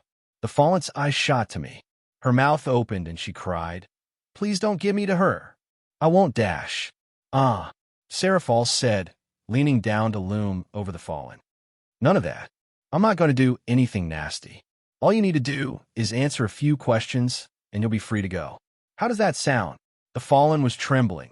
She flinched as Seraphol hooked a hand under her arm and hauled her up. I'll be taking her off your hands now, Flaming Chicken Sean. Oh, I almost forgot. You have visitors down the hall. I heard them knocking, so I let them in. I'm guessing you'll probably want to meet with them. Lady Leviathan, Clarissa said, stepping forward and stopping Seraphol from casting a teleportation spell. I apologize, but that could have been embarrassing, Seraphol said with a laugh, unceremoniously dropping the bound fallen onto the ground beside her like a sack of potatoes. She walked forward and took the pentagram from Clarissa, giving a once-over. Something this simple can remove sacred gears, huh? Just goes to show the world's crazy. She smiled and pulled Clarissa into a hug, thoroughly surprising my bishop if the witch's tense muscles were anything to go by. Good job, Witch-chan. You'll make a good magical girl someday. Seraphol released Clarissa and turned back to me. I need to get going. Don't forget to meet your guests. A flash of white engulfed Seraphol and the fallen, and they were gone. 2. Eubelina looked down at my chest. I recommend you change, my king. Your shirt is covered in blood. Blinking in surprise, I followed her gaze. I was covered in blood, all right. It must have happened when I decapitated the other fallen, and I just hadn't realized at the time. That's probably a good idea, I said. The only people I could think of who would visit me were my brother Ruvel, who would be okay with waiting an extra 5 minutes, or Seek Vera Agars. She may have dispensed with decorum in our last meeting, but that didn't mean she would be all right with me striding up to her covered in fallen angel fluid. 1. Please make refreshments for whoever is here, and tell them I'll be down in a second. As Eubelina and Clarissa, who both had been far enough removed from the melee to emerge without blood covering them, headed towards the sitting room, I rushed upstairs and changed quickly. When I entered the sitting room a few minutes later, I found Eubelina serving tea to Seek Vera Agars, who had taken a seat on the sofa. Olivian stood behind the sofa, looking as professional as ever. I apologize for making you wait, I said, walking towards the chair opposite the sofa. Your apology is unnecessary. Lady Leviathan explained you were on an errand for her while we conversed. I would hope whatever pulled her away was not negative. I shook my head as I sat down opposite her, taking an offered teacup from Eubelina. We retrieved what we were after in Kuo Town, and she decided to take care of it right away. We also captured a fallen angel that she took to interrogate. Seek Vera's eyebrow rose. You were able to capture a fallen angel? That is an impressive feat considering their light magic. May I ask how you were able to take her alive? In answer, I held my hand out in front of me palm up and summoned the same fire whips I'd used against the fallen. Flexing my magic, I hardened the fire into the chains I'd bound the fallen in. Seek Vera's eyes widened, and I noted she was far more animated than she was in our first conversation. That is, I have never seen something like that before. Standing up, she walked around the coffee table and held out her hand. May I? I passed over the chain, allowing Seek Vera to inspect it. This is the same material as what is in your queen's pendant, is it not? She asked, her eyes transfixed on the chain. It is. I figured out how to harden my hellfire a long time ago, but I haven't really had a chance to show off the ability. Pursing her lips, Seek Vera walked back around the sofa and held the chain out to her queen. Try to tear this chain apart. Olivian accepted the chain with a nod of his head, then gripped either end of it. The chain snapped taut with a sound like a hammer banging against an anvil as Olivian pulled. His eyebrows furrowed as his grip tightened. I could hear something creaking as the queen widened his stance. His arms began to shake in exertion. Finally, he opened his mouth and a roar escaped him, his voice like that of a lion that had just dispatched a rival. The chain snapped apart, pieces flying every which way. Luckily, I was the only one hit. The gash quickly seared itself closed thanks to my regeneration. My apologies, Riser, Seek Vera said, her eyes locked on the freshly healed patch of skin visible beneath the still-present hole in the shoulder of my shirt. I did not think. No harm was done, Lady Agars. Your apology is unnecessary. I'd injured myself far worse than a simple impalement while I was figuring out my power. This was practically a scraped knee by comparison to some of what I subjected myself to. Sikvera frowned as she walked back around the sofa to sit. I have already told you to call me Sikvera Riser. You need not address me with titles. Then I will do so. Sikvera, was there a purpose to this display? I said, motioning toward Olivian as the butler straightened his coat and retook his place behind Sikvera. She nodded. I was testing the durability of the material you create. While it may not seem impressive at first, it was strong enough to require Olivian's full strength to break. Depending on how versatile your ability to shape it, I would likely be interested in starting a business venture with you. I raised my eyebrows. That sounds interesting, though I would rather we complete our past business before looking to the future. Sikvera nodded and said, Of course. Forgive me for delaying. She sat up straighter, her features once more growing controlled. I will trade to you my mutation bishop and copies of the Agar's family library. Volumes that do not contain family secrets have already been copied and are merely waiting to be delivered. And harp, I said, already expecting trouble based on Sikvera's change in demeanor. I'm afraid I cannot offer harp. The weapon is not mine to give, and you're already receiving my mutation bishop as a part of this bargain. However, my parents elected to offer you a different blade. The butler reached down behind the sofa and picked up a bundle of cloth. He walked around the sofa and held it out to Sikvera, who accepted it before returning to his place. This blade is not as valuable as harp, but it is immensely powerful in its own right. Pulling away the covering, Sikvera revealed an elegant longsword. The blade was a pale blue with veins snaking throughout the color of sapphires. The hilt and crossguard were simple silver. This is Hradi, Sikvera said, holding the blade out to me. It was taken from Fafnir's hoard when Siegfried slayed him. Not much else is known about its origin, but if you're looking for a strong blade, few could match it. Gently lifting the sword out of her hands, I began to inspect it. It was beautiful. It felt powerful. My lack of crafting expertise kept me from truly understanding what I was holding, but I felt it was powerful. Accept the blade, devil. The soothing voice of the sword at my hip entered my mind. You are unlikely to come across an opportunity to receive such a fine instrument again. Thinking at the sword, I responded, Is it stronger than you? I felt amusement from my sword. There are few blades that are my equal. This does not number among them. So, according to my sword at least, Hradi wasn't as powerful as my sword. That being the case, I had never intended to use harp. I was going to go with my gut and my sword's advice. You mutation bishop, copies of the Agar's library and Hradi for the Red Dragon Emperor? I said, clarifying our deal. Sikvera nodded. Is this acceptable to you? Setting Hradi on a coffee table, I stood from my chair and extended my hand to Sikvera. You have a deal. Sikvera's eyes lit up as she stood, accepting the handshake. I am pleased we were able to reach an agreement. Where can I find the Red Dragon Emperor? Let me write an agreement saying we have struck a deal, and I'll take you to him. I didn't think Sikvera would try to short me, but when dealing with devils, you always needed to be careful. Sikvera easily signed the agreement I wrote up, and within 10 minutes Olivian, Ublina, Sikvera, and I had teleported to Kuo town. Clarissa had elected to stay behind to restore some items she had reportedly used in the battle against the Fallen. Her magic was incredibly versatile, but that versatility came at the cost of needing constant preparation. This feels mundane, Sikvera said in disappointment as we approached the Hyadu residence. Not all Longinus reside inside descendants of the Leviathan, I said, knocking on the door. The Red Dragon Emperor is this couple's only son. He will be incredibly easy for you to convince to let you reincarnate him, though I should warn you to let Olivian go first. Sikvera scoffed.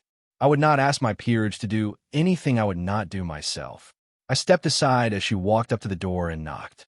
The door was answered by a young man with brown hair, whose eyes shot wide when he beheld Sikvera. His eyes quickly drifted down to her chest, and he leaned forward, grasping with his hands. Before he could touch Sikvera, she latched onto both of his arms and crushed. The sound of bones snapping rang through the air. Sikvera forced the boy down to his knees and loomed over him. Should you ever attempt to touch me again, worm, I will have you castrated. Olivian, take him. She unceremoniously threw Issei over her shoulder by his shattered arms, prompting the boy to scream. Olivian calmly caught Issei. Once he is reincarnated, it will be your duty to see to it he becomes a respectable man, Sikvera said, dusting her hands off on the folds of her dress. The boy will have improved within the month, my king, Olivian said, his hand covering Issei's mouth muffled the Red Dragon Emperor's pained crying. 1. Sikvera turned to me with a look of resigned understanding.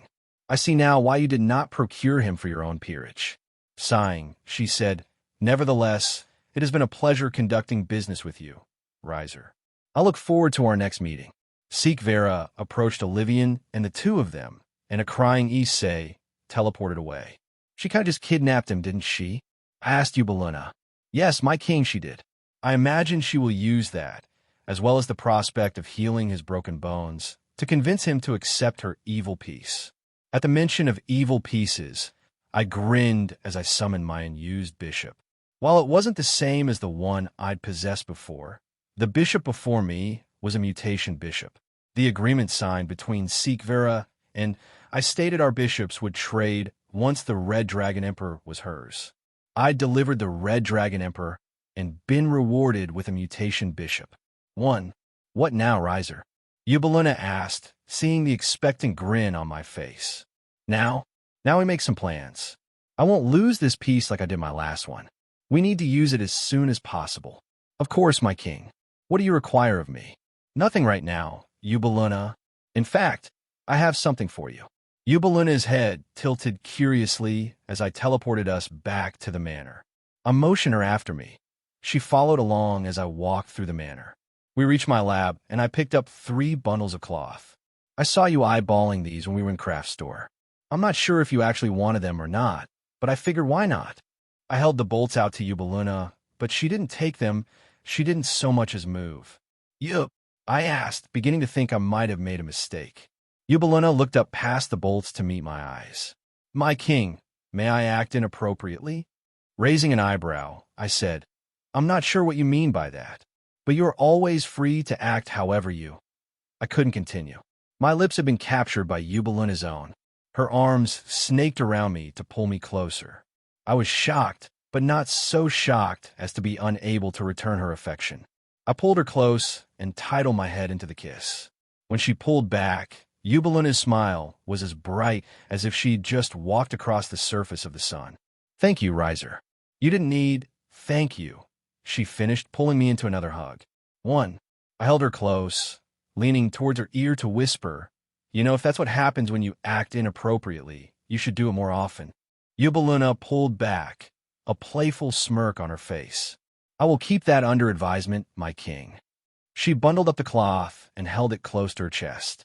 Thank you, Riser. I will see you at dinner. You're welcome, I said as she left the room, a warm smile lighting up her face. 2. I watched her leave, then set about outlining some plans. I had a mutation bishop to take advantage of, and I was not going to lose this chance. I clenched a magical stone in a death grip as I walked towards the iron gate, barring my way closer to the Victorian manor in the distance. The sun had risen just an hour ago. The morning light angled down towards a manor like thousands of spears holding a prowling wolf at bay.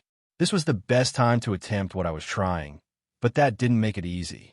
Trusting Clarissa's assurance that the stone would work as intended, I leapt over the 10-foot gate, passing seamlessly through the wards as if I didn't exist.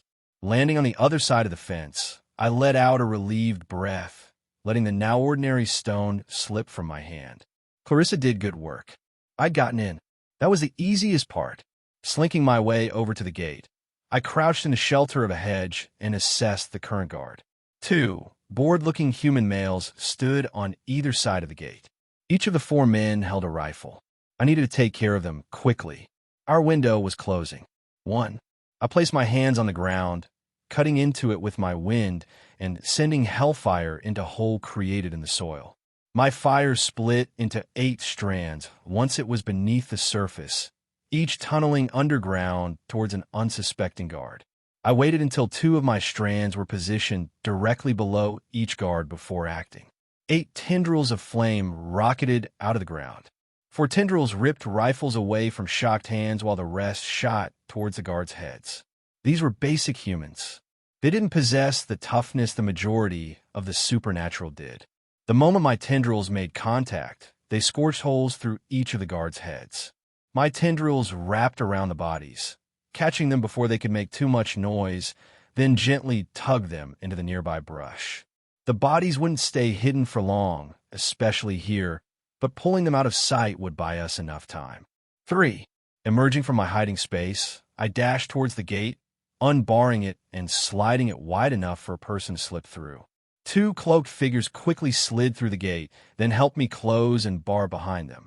The wards of the estate did not stop people from entering through the gate, a design flaw that would prove costly for the manor's denizens. Clarissa removed her hood, kneeling down where the guards had stood not a moment ago. She pulled 4 silver discs from her cloak, placing one in the space each guard had fallen. A small spell circle shattered in her hand as she activated her trinkets, and the silver discs glowed. Suddenly, it was as if the guards had not been killed, for identical men stood in their place. The illusions wouldn't stand up to any close inspection, but they would quell the doubts of anyone who took a quick glance out of a window. Once the discs were in place, Clarissa dropped a small, glowing, green stone on the ground. Moving silently, the 3 of us rushed towards the western side of the estate. We didn't know exactly where our target was, but we knew it was underground. The easiest way to get to the manor's lower level was to break through the outer wall. Reaching the blackened brick, Clarissa pulled a fist-sized orb from her satchel. It glowed a faint red with swirling pink clouds shifting through its opaque surface. Clarissa summoned a spell circle. She pushed the spell through the small object, shattering the orb into thousands of glistening fragments, only it made no sound. I had not realized just how much noise was around me until it all vanished. The gentle wind combing through the grass, the chirping birds, the rustle of our clothes as we moved, all of it was gone. Knowing her role, Yubaluna removed her hood and silently stepped forward. She summoned 2 spell circles before her and began blasting into the wall at a downward angle. Though no matter how devastating her explosions became, not one of them made a sound. Soon enough, a crumbling hole was made in the wall, allowing the 3 of us to slide through into the depths of the manor. Our perception of sound returned once we left the radius of Clarissa's charm. We'd landed in a storeroom. Sacks of flour lay piled in the corner, next to shelves filled with ale jugs and fruit. A simple wooden door was the only exit. Clarissa held up a hand, halting us.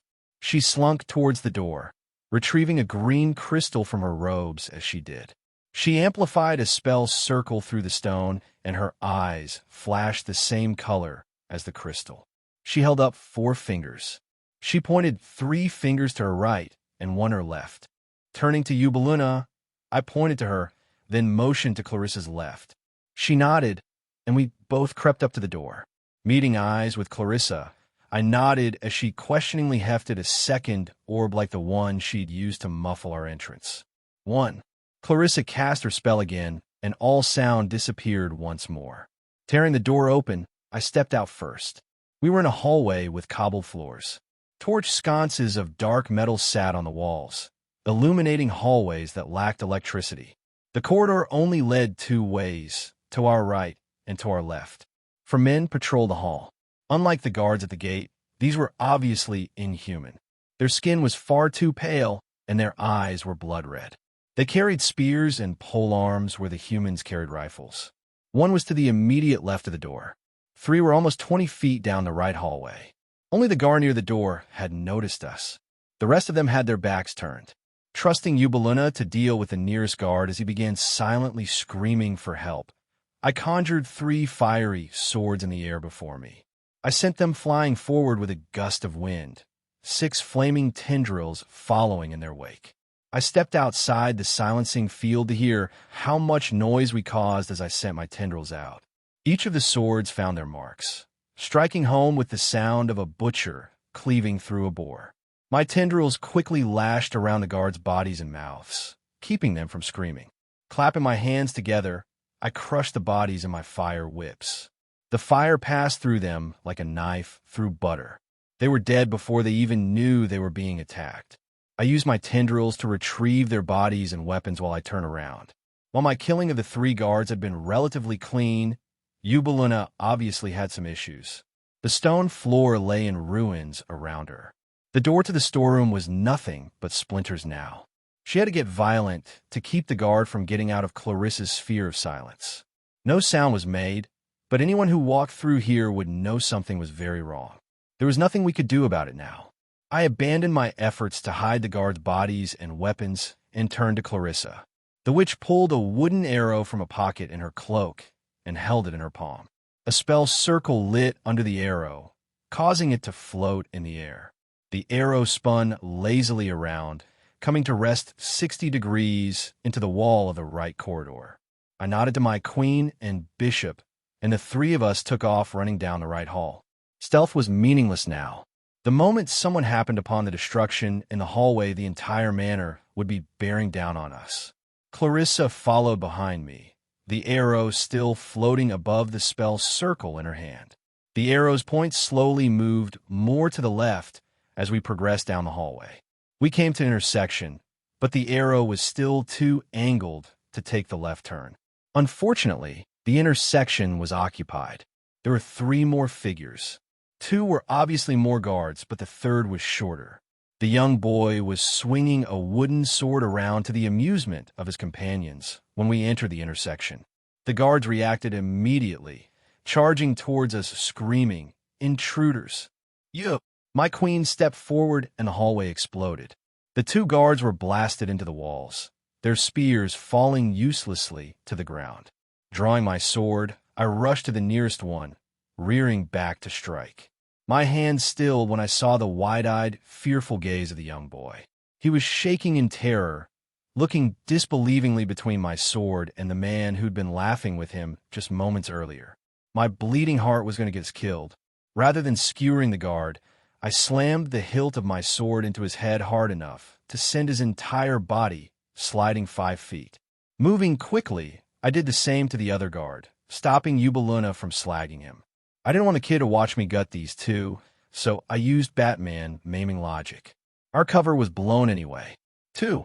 I felt a tingling against my mind as my sword spoke in amusement. Mercy. A devil showing mercy. Not the time. I screamed back in my mind, dragging Clarissa and Eubeluna down the hall the arrow was pointing. There were sounds of activity and shouting as every guard in the area moved towards the sound of Eubeluna's explosion. "Clarissa, how much further?" I demanded, sprinting at the head of our group. 40 feet. 10 steps after she'd said that, we came to another left turn. This time the arrow was practically parallel to the wall. The 3 of us flew down the left passage, shouts and footfalls approaching from behind and ahead of us. I saw a door set into the right wall of our current hall. The arrow above Clarissa's hand was pointing right to it. A contingent of guards was charging down the hall from the opposite end, trying to beat us to it. "You have the door," I yelled, conjuring 2 spell circles to pull a flaming wall of hellfire into being in front of us. I thrusted my arm forward, propelling the wall traveled down the hall with a blast of wind. I caught a glimpse over my shoulder of Clarissa, throwing a handful of small animal carvings toward the group of guards coming up behind us. A spark of magic later, and the knuckle-sized carvings enlarged to the size of their actual animals and animated. Wooden birds, cats, dogs, raccoons, and more carved into the oncoming guards with magically enhanced talons, claws, and teeth. While Clarissa and I stalled, Eubeluna managed to get to the door. She placed her hands against each of the 3 hinges and blew them apart, destroying the lock once they were in pieces. The door fell inward, creating a path for us to enter through. As she turned to motion us through, a shadow peeled off the wall next to her. It elongated into a humanoid shape and lashed out towards her with a gleaming piece of sharpened metal. I moved to assist her, but I wouldn't make it in time. I had never been more thankful as I was at that moment for insisting Eubeluna increase her physical combat skills. 1. When I first made her my queen, I told her she had to take up some form of physical combat. She had excelled at her chosen form, but it was drastically outshined by her explosive magic, it rarely saw use. It saw use then. Yubaluna spun around the blade, slapping the attacking arm with her open palm as she did. Planting her foot, she stepped into a punch that connected with the shadow's stomach region. A spell circle ignited around her fist, and the shadow exploded. This was why Yubaluna had chosen to study various forms of martial arts. It made use of her queen's strength and allowed her to use her explosions in creative ways. Dodging, closing the distance, making space, delivering explosive blows. Yubaluna's magic let her do it all. With the shadow dispatched, Yubaluna began firing explosive orbs and concussive waves down the halls, allowing Clarissa and I to move towards the room. The moment we were across the threshold, I spread chains of hardened hellfire all over the open doorway and wall to fortify our position. Clarissa dumped a sparkling yellow powder into her hand and launched it forward with a spell circle. The powder clung to the gaps between my chains and expanded, sealing us into the room. "Who are you?" a young, frightened voice said from behind us. We all turned and were saddened by the sight waiting for us. We hadn't seen much of the manor. What little we'd seen of the basement was enough for me to see this room was special. Instead of the wooden floor of the storeroom or the cobblestone of the hallways, this room was tiled. Marble floors weren't the only domestic feature. An oak dresser and bookshelf along the west wall. A bed and wash basin on the east wall. The large, oval rug in the center of the floor. One might mistake this room for a bedroom were there not floor-to-ceiling iron bars inlaid with glistening flecks of silver set every 3 inches from wall to wall, separating the room in half. This was a gilded cage. There wasn't even a door to the cage, only enough room for someone to reach through the bars. The young woman within looked terrified of us, and because of our entrance, I couldn't blame her. She had blonde hair, blood-red eyes. She was dressed in a plain, tan dress as she huddled as far into the corner as she could, holding a hand mirror up defensively between her and us. Holding my hands up placatingly, I slowly approached the bars and said, "We're not here to hurt you. I want to help you, but I don't have a lot of time." As if to prove my statement was true, the ground shook under the force of a mighty impact. The vampires were trying to get through the barrier Clarissa and I had made. Ignoring the commotion behind me, I looked the young woman in the eye. "I'm not going to do anything unless you want me to. If you want to stay here, I won't try to take you, but I can get you out of here. Do you want to leave?" The girl's eyes turned suspicious, and she growled, revealing 2 unnaturally pointed teeth at the top of her mouth. "You're devils. Why would you help me?" I'd risked a lot to get this meeting. I wasn't going to jeopardize it by lying. "I want you in my peerage. I swear to you, I will not abuse your power like Dash." "Liar!" the girl screamed, throwing her hand mirror at me. "You're only here so you can use me." The barrier behind me dented inward. I was running out of time. "How can I convince you I'm telling the truth? I want to reincarnate you, but I will not enslave you." Tears fell from her red eyes as she said, "Then give me your blood. Blood is truth." "That's why you won't," she cut off, her eyes wide as I shoved my arm through the gap in the bars. "My king," Yubaluna said, reaching forward to pull me back, but I waved her off. "Take it," I said to the girl. "Hurry, we don't have much time." In a daze, the girl walked forward. She ran her fingers down my arm as if she didn't believe I was actually doing this. With one last puzzled look at my face, her fangs lengthened and she bit into my arm. Her eyes grew ravenous as she tasted my blood, greedily drinking it as if she had been stranded in a desert and had only just found water. I felt it as she began to drink. I'd never been overly affected by any injury due to my immortality, but this was affecting me. I felt lightheaded for a brief moment before I felt my immortality flare into overdrive, replacing the blood in my veins as fast as the young girl sucked it out. A head-sized hole was blown in the barrier Clarissa and I had created, and Yubaluna immediately shot cones of destruction through it to hold off the vampires. "We need to go now, my king," Clarissa yelled, grabbing my shoulder, her other hand extended towards Yubaluna. The girl's fangs shot out of my skin as she gasped, her pupils dilating, her fangs dripping liquid crimson. With panicked, desperate, pleading eyes, she reached towards me, yelling, "Take me with you." I latched onto her arm, just as Yubaluna took Clarissa's hand, and the barrier fell in on itself. Dozens of vampires rushing into the room, already striking towards us with their polearms. Bile Initium! Clarissa screamed. The largest problem with most teleportation spells and abilities was the extended time it took to use them. The vast majority required the user to spend around 10 seconds preparing for and casting the spell. In the midst of combat, such a wide window of time was infeasible. Another large problem was teleportation's inability to traverse through wards.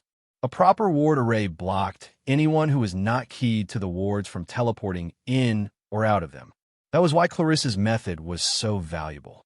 So long as she had an anchor point, she could teleport herself and anyone connected to her instantly. If that anchor point was within the same ward array she was in, she could even teleport in areas where it should have been impossible. A kaleidoscope of colors exploded around the four of us as we were swallowed by a rainbow vortex. Reality shifted and spun awkwardly before spitting us out. The only one to keep their feet after the jarring transit was Clarissa. The witch bent down and picked up the small, glowing, green stone at her feet before covering the rest of us as we clambered to our feet. "We need to go," I said, stumbling over the words as the world around me continued to spin. That was an experience I never wanted to relive if it was at all possible. "Look out!" the young blonde girl yelled in warning as she leapt towards a human with a rifle, her fingernails sharpening into claws to rend his flesh. She passed harmlessly through the illusion Clarissa had set in place when we'd first arrived. "They're fake. We need to go." "Hurry," I said, having finally recovered my bearings enough to run towards the gate and haul it open. Yubaluna, Clarissa, a confused Amper, and I filed through the gate and out of the influence of the wards. Yubaluna began casting a teleportation spell the moment we were out. Shouts behind us altered me that we'd been seen, but it was too late. The four of us disappeared in a flash of orange as Yubaluna's teleportation spell completed. No one had said much since Yubaluna had safely landed us in my manor. I really had to think of a name for this place, and we'd had a chance to catch our breath. Clarissa had busied herself with taking stock of the components she had used and would therefore need to replace. After changing into the dress she had made from the cloth I'd given her, a violet gown with floral patterns throughout, Yubaluna had retrieved a tray with tea and biscuits. Our newest addition had sat awkwardly on the sofa, shuffling around uncomfortably. Having decided the silence had dragged on long enough, I sat down across from the damper and said, "Why did you decide to come with us?" She swallowed, wringing her hands nervously as she said, "I saw your intentions in your blood. You want to give me a life. You want my power, but you won't lock me in a room like they did. If you saw my intentions in my blood, then do you know what? You want me to be your bishop?" She interrupted me, her eyes rising to meet mine. "You did so much just for the chance to be able to have me, but you really would have left without me if I told you to. I thank you." She looked away, sniffling, tears beginning to fall down her face. "Thank you," she repeated, beginning to completely break down. She started sobbing, jumping across the gap between us to hug me. She just kept saying, "Thank you." Her words were slurred by her sobs. Not knowing what else to do, I just held her as she let her emotions out. Yubaluna and Clarissa walked up behind me as she was crying. Each of them began to gently rub her back. After a while, her breathing returned to normal, and she pulled away from me, wiping moisture away from puffy eyes. "Thank you," she said a final time, looking between the three of us. "You don't know what." Her eyes widened as she looked down at my arm. "I'm so sorry." Raising an eyebrow at her, I followed her gaze down and saw two distinct fang marks still present in my arm. I said, more interested than anything else. My immortality had replaced all of the blood she'd taken from me, but apparently the place her fangs touched me was having to heal itself normally. That was really good to know. "I'll fix it," the blonde girl said, a small chalice appearing in her hand as she covered my wound with her other hand. A pure, white glow shone from under her hand. A moment later, she pulled her hand away and the marks were gone. That was Sephiroth Graal was absolutely broken. Once more being reminded why I'd risked so much and planned an assault out 10 days in advance to free this girl, I said, would you? Yes, she interrupted me. She stuttered, her expression turning apologetic as she realized she'd interrupted me. I mean, sir, if you would breathe, take a few seconds to relax, I said, amused at her response. She took a deep breath and let it out. She looked between Clarissa and Ubaluna, then fixed me with a determined gaze. I want to join your peerage. The mutation bishop I received from Sikh Vera appeared in my hand. I held it up and said, are you sure? There's no undoing this. 1. The girl nodded sharply, her lips in a firm line. You all freed me. I'll never be able to repay you, but I can do my best. Holding her gaze for a moment to make sure she understood the gravity of this event, I was pleased to see she didn't flinch. I gently pressed my mutation bishop in her chest, causing her to gasp. 2 bat-shaped wings exploded out of her back as the piece disappeared beneath her flesh. She looked up at us with a wide smile on her face. I didn't introduce myself, did I? My name is Valerie Teeps. I'm looking forward to being part of the family. I opened my mouth to reply, but I was attacked before I got the chance. Flaming Chicken Chan, a scantily clad magical girl, said as she appeared out of nowhere and tackled me to the floor, snuggling up against me like I was her teddy bear. I've missed you, Levi Tan. I began, doing my best to maintain my calm. To what do I owe the pleasure? Serafal rolled on top of me, then sat up, straddling me. I'm just here to tell you how good a job you did. Ajuka hasn't come out of his lab since he got that thing you brought back from the Fallen. Speaking of the Fallen, Serafal said, leaping to her feet with her finger pointed to the sky. She opened her mouth to say something when she saw a slack-jawed Valerie out of the corner of her eye. Who are you? Serafal asked in a curious manner, appearing directly in front of the damper-turned devil. Valerie shrieked, leaping back from the half-naked Satan. Levi Tan, meet Valerie Teeps, my newest bishop, I said as I climbed to my feet and straightened out my clothes. Valerie, meet Serafal Leviathan, Satan of Foreign Affairs. She's our boss. Valerie's eyes widened, and she hastily entered a bow directed at the Leviathan. It is a pleasure to meet you, Lady Leviathan. Serafal leaned down and pinched Valerie's cheeks, pulling them this way and that. You're so cute. Where did Flaming Chicken Chan find you? Valerie's arms flailed as the Satan manhandled her, her eyes looking pleadingly at me. Levi Tan, I just reincarnated her. Please give her a minute to get her bearings, I said, gently placing a hand on Serafal's arm in an attempt to free my bishop. You just reincarnated her? What a fun coincidence, Serafal said, jumping up and clapping. 1.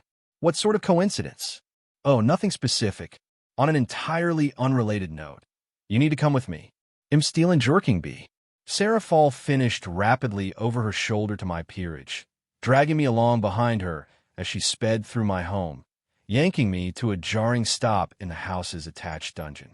I would have been worried about Valerie, but I caught a glimpse of Ubaluna moving to help her before my vision became one big, blurry smear. My queen would take care of her. I had more pressing concerns. Levi Tan, why did you bring me to the dungeon? Why does this house even have a dungeon? I thought it was your vacation home. What? Magical girls aren't allowed to get up to some kinky fun when they're taking breaks from saving the world? Serafal said, all too seriously. I was suddenly regretting asking the question. 3. Levi Tan, why are we in the dungeon? Oh, that's just because I needed to shove her somewhere while I waited for you to get back, Serafal said absent-mindedly, pulling open the door to one of the cells. There was a figure in it who most certainly was not there when I was home last. Why is she here? I asked, taking in the frightened appearance of the blue-haired fallen I'd captured in Kuo Town. She was pressed up against the back corner of the cell, her clothes torn in places, and her eyes moist as if she'd been crying. Well, Serafal lazily began as she leaned against the doorframe of the cell. She sang like a canary. Apparently, Kokabeel told her and her friends they were operating under Azazel's orders. When I contacted Azazel and asked why he was operating in our borders, he said he'd ordered no such thing and basically told me I could do whatever I wanted with her because she'd gone rogue. Then he made a bunch of boring promises about ferreting out corruption and all that, but it essentially boils down to the fact that our little crow here has no friends left. Seraphal turned to the fallen and said, "Do you, Calawarner? I don't see what this has to do with me," I said, trying to gently prod Seraphal back on topic. Right. Well, the long and short of it is I get to do whatever I want with her, but I don't really have anything to do with her, so I'd probably end up killing her. The fallen in the cell flinched. So then I thought. Seraphal continued, completely ignoring the fallen. "You were the one who captured her, Flaming Chicken Sean. You should be the one to decide what happens to her. You could kill her, reincarnate her, kick her to the curb, and grab some popcorn to watch while the Grigori's headhunters come after her. Your options are limitless." "Wait, what was that second one?" I said, trying to parse through Seraphal's Seraphalness to follow the conversation she was having at me. "Reincarnate her," Seraphal said, a wide smile on her face. "You helped me get a peerage member, so now I'm helping you get a peerage member. Isn't it great?" One. I tilted my head at her as I realized she was being serious. "You do remember why I captured her, right? She was in Sona's territory and was involved in a plot that could potentially hurt her." Seraphal shrugged. "You can't hold the plans of smart people against stupid people. And Calawarner? She's too stupid to realize what she was being used for. Now, I only have another hour free, and I need your answer before I leave, so what's it going to be, Flaming Chicken Sean?" Rubbing my forehead, I start away from the holding cells. "Give me a minute to talk to my peerage. This is a decision they should have some say in." "Okay, Flaming Chicken Sean. Me and Kala will keep each other company." Leaving the insane Satan and dead fallen walking behind, I tracked down my peerage and found them to still be in the sitting room. Yubaluna and Clarissa had sat Valerie down on the couch and were talking to her. Yubaluna rose as I entered. "What did Lady Leviathan want, my king?" I tiredly fell into the chair opposite the sofa and motioned for Yubaluna to sit back down. Seraphal's done interrogating the fallen angel we captured, and the short version is that same fallen angel has been disowned by the Grigori and is now at Seraphal's mercy. Seraphal offered to let me reincarnate her. If I don't, she'll probably kill her. "Is there anything special about this particular fallen?" Clarissa said, her expression unreadable. "As far as I can tell, no. She's probably pretty low on the totem pole, in fact. I was able to take her down when we were fighting incredibly easily." Yubaluna's eyes narrowed as she said, "Would this fallen truly join your peerage, or merely use you to protect herself from the wrath of the Grigori and the Leviathan?" "I don't know. She's alone," Valerie said so quietly I almost didn't hear her. When she saw the rest of us looking at her, her eyes fell to the floor as she shied away from us. "Valerie, you're a member of this peerage now. I'm here because I want to hear your opinions. All your opinions," I said. Valerie looked between Clarissa and Yubaluna, and when both of them nodded encouragingly, she said, If the other fallen angels left her on her own, she has nowhere else to go. She's alone and doesn't know what she's going to do. That's how I was." She trails off, obviously absorbed in her memories. I trusted the wrong people to help me. I would have done anything for them after they offered to help me, but they took advantage of me and locked me in a cage. Valerie looked up to meet my eyes. "If you help her and treat her well, she'll do anything for you. 2. Thank you all for your input," I said as I stood, heading back down towards the holding cells. When I arrived, Seraphal was moving between different magical girl poses. She lit up as I approached. "So what's it going to be, Flaming Chicken Sean? Can I talk to her alone for a bit?" "Go ahead. I'll even lock the door behind you to make it extra private," she said, waggling her eyebrows. 1. Nodding in thanks and pointedly ignoring Seraphal's innuendo, I headed into the cell, hearing steel grind against stone as Seraphal locked the door behind me. The fallen eyed me suspiciously as I entered, keeping her distance along the outskirts of the cell. "Valerie-chan, Levitan's coming," Seraphal's voice called, getting further away with each syllable. Sighing and offering my bishop a wordless good luck, I leaned back against the wall and slid down it until I was sitting. I looked up at the fallen and said, "Your name is Calawarner, right?" "I'm Riser." Breathing erratically, the fallen stepped into a fighting stance as she warily eyed me. "If you're going to kill me, just kill me, devil. Cease with these mind games." I began rubbing my head tiredly. "Honestly, I don't know if I'm going to kill you. Things will be a lot simpler for me if I do, but it just doesn't sit right with me. Calawarner grinned evilly. What's the matter, devil? You don't have the stomach for it. Looking at her blankly, I said, I cut your friend's head off. Believe me, if I wanted to kill you, I'd just get it over with. Just talk to me, please. 2. Her bravado evaporated, a flash of fear crossing her features before she scowled. Fine. Talk. If I cut you loose, got you out of the underworld and free from Seraphol, what would you do? She opened her mouth to respond, closing it soon after, her eyes heavy. You don't have anywhere to go, do you? She seethed, taking a step closer to me. And what would you know of that, devil? Are you not Riser Phoenix? Born into luxury. Her words came out in a hiss. I couldn't help but laugh, taking her aback. Your information's way out of date. Well, I guess not too far out of date, considering you were probably getting everything fourth or fifth hand. But I'm not a Phoenix anymore. Just Riser. I was banished. She sneered, taking another step forward. Poor devil. No one wanted him, and he was left all alone. I smiled up at her, causing her sneer to morph into an expression of confusion. If I'm being honest, getting banished was probably the best thing to ever happen to me. I've been coasting my entire life. That was the kick in the ass I needed to finally start doing instead of thinking. I got dealt a shit hand, but I turned that shit into gold. What are you going to do? Calawarner stepped back uncertainly. What? Standing up and dusting my hands off, I turned to fully face her and said, Your commander left you out to dry. Kokabeel used you, and then threw you away. You have no past anymore. No obligations. No one in your corner. What are you going to do? Use the opportunity created by that, or wallow in self-pity? Calawarner's eyes widened as she said, Are you actually trying to recruit me into your peerage? Are you that desperate? Chuckling, I said, Frankly, I don't know. I thought I'd be able to figure it out by talking to you, but so far I haven't seen anything I'd want in my peerage. Just a bunch of empty threats, deflection, and defeatism. My peerage isn't very large right now, but 3 of us were able to pull off a hostage extraction mission in the Teeps estate. You know how? We don't complain about things that don't matter. We keep moving forward and we work together. That's really all there is to it. If you don't want to be a devil, if you don't want to be in my peerage, if you're afraid of walking a path where you don't blindly follow orders, then I'm not going to reincarnate you. Feel free to take your chances on Earth or with Seraphol. Consider this your olive branch.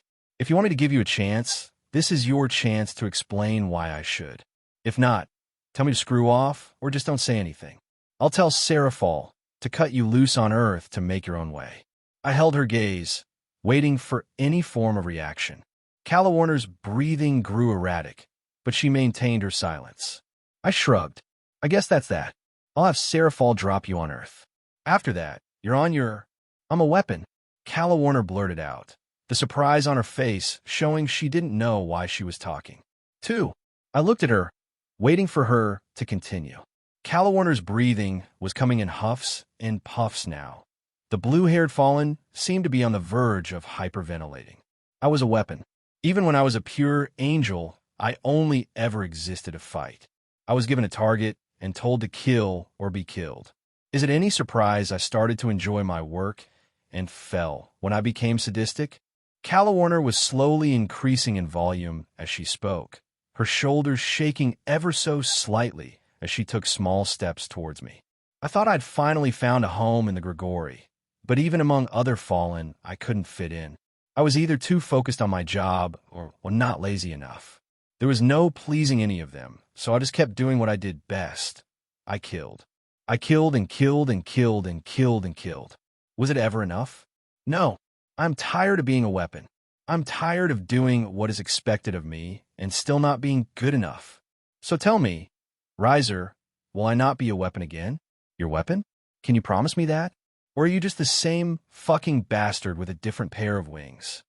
Her last words were bellowed right in my face. She'd closed the distance between us during her tirade and was now close enough that she could create a light spear right through my chest if she wanted to.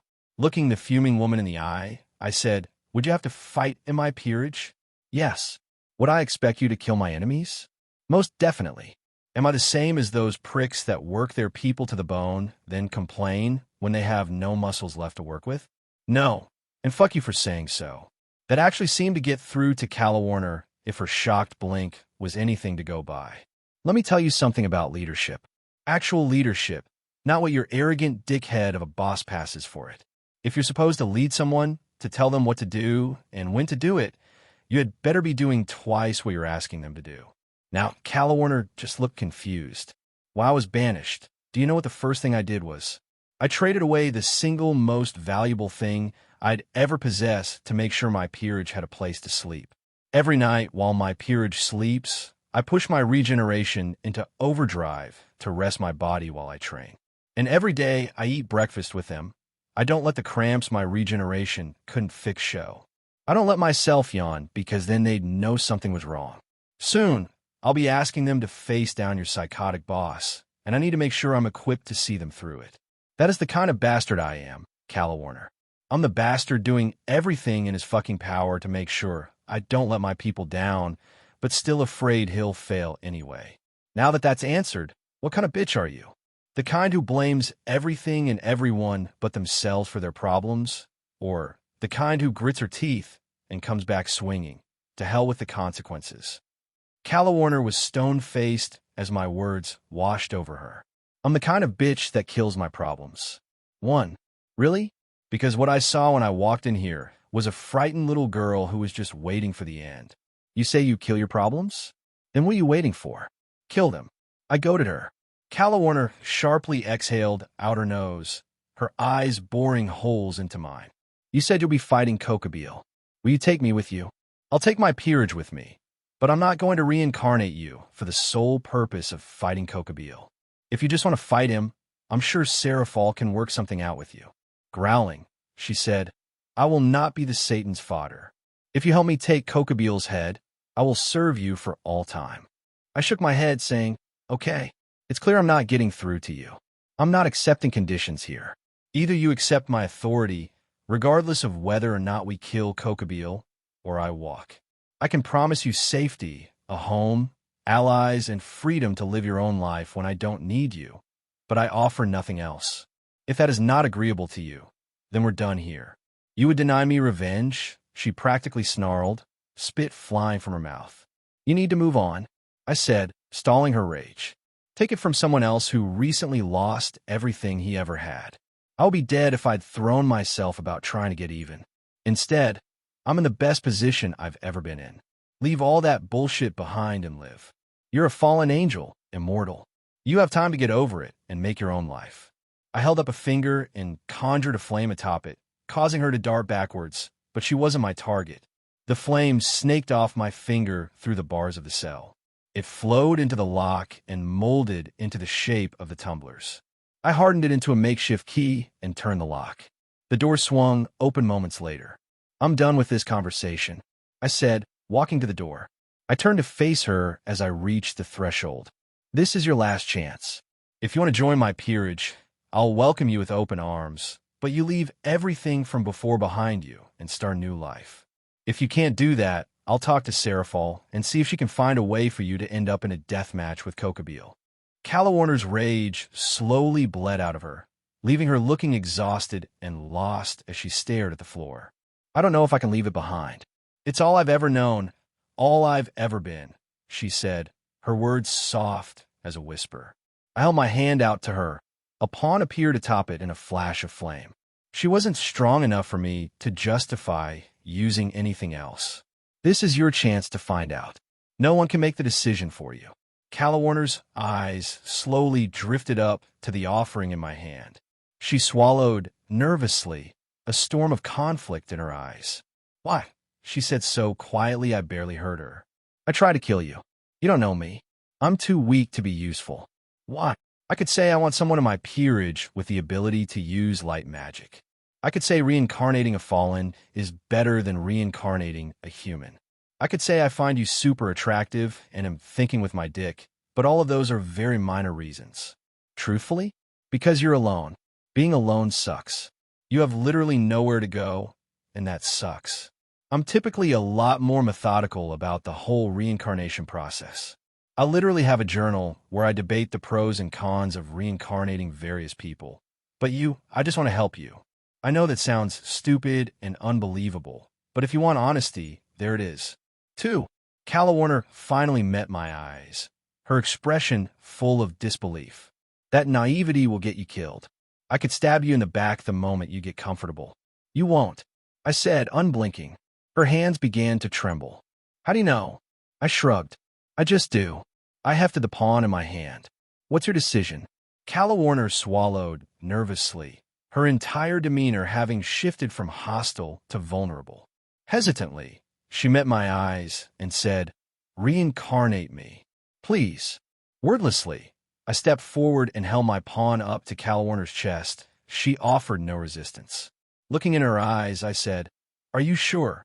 The fallen nodded jerkily. Yes. Needing no more prompting, I pressed my pawn into her chest. Her eyes flew wide as she gasped for air, a low hum permeating the air. Wings shot out of Calla back. One I had seen before. It was covered in blackened feathers. The second was new, a bat-like devil wing. Calla fell to her knees, heaving air into her lungs. I knelt down beside her and put a hand on her shoulder. Are you all right? I don't know what it was, but something caused Calla to snap at that moment. Tears flowed from her eyes as she began to sob, throwing her arms around me, crushing herself against my chest. Once more not knowing what else to do about a sobbing woman, I wrapped my arms around her and gently rocked her back and forth while she worked out whatever emotion she was feeling. After she'd cried herself out, Calla said, "Thank you," still holding tight to me. "You don't need to thank me. You're family now. I take care of my family." 4. I heard a tinkling chuckle in my head as my sword spoke. Once more, a devil shows mercy to those who should be his enemies. 1. Again, I thought back. Not the time. Yay! A new voice exclaimed from the hallway. Calla and I turned to look into the hall. Sarah Fall was watching us with a wide, glowing smile on her face, her arms thrown over her head. I knew this was a good idea. Never doubt the magical girl Levi Tan. Sighing, I stood, offering Calla a hand to help her to her feet. "Welcome to your new life. It gets really ridiculous at times, but it's all right." For the first time since I'd met her, Calla broke out into a genuine smile, her eyes still moist from her tears. "Thank you." I parried the desperate stab from the terrified knight, batting away her blade and allowing for a perfect opening to impale her with my own sword. The knight was quickly swallowed by a blue light. 1. Fallon Oriax's knight retired. The announcer said, his voice booming through the arena, prompting another cheer to rise up from the crowd. Unlike our previous 4 matches, there was a sizable crowd in the arena to watch this.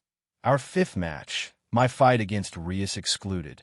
After our previous matches where Eubelina and I tore through entire peerages arrayed against us without Clarissa, Valerie, or Calla so much as leaving our base, we'd gathered enough of a following that the organizers thought they could rake in more earnings by pitting us against pillared devils again. We were still scraping the bottom of the barrel, but with each win our popularity grew. A few members of the press had taken the opportunity to question if the fallen Phoenix would rise from the ashes of disgrace. I thought the journalist was an idiot, but their coverage led to more reward money from winning each rating game, something I was in desperate need of since losing out on the seemingly limitless funds of the Phoenix family. An explosion rocked a granite formation to my left, sending 3 devils spinning away. Eubelina touched down on the ground next to me as the announcer relayed the defeat of 3 pawns. "It is just the king left, Riser." Nodding, I said, "Yes, it is. Would you like the honors, or shall I?" "He is yours, my king. Please do not take too long." Grinning, I shifted into my fire state and used a gust of wind to propel myself to a marker I'd placed when we were first transported to the arena. Appearing in a burst of flame, I stabbed towards the shocked Oriax with my sword. Moments before my blade would have connected with his chest, a blue light swallowed the wide-eyed devil. Fallon Oriax has retired. Riser is the victor.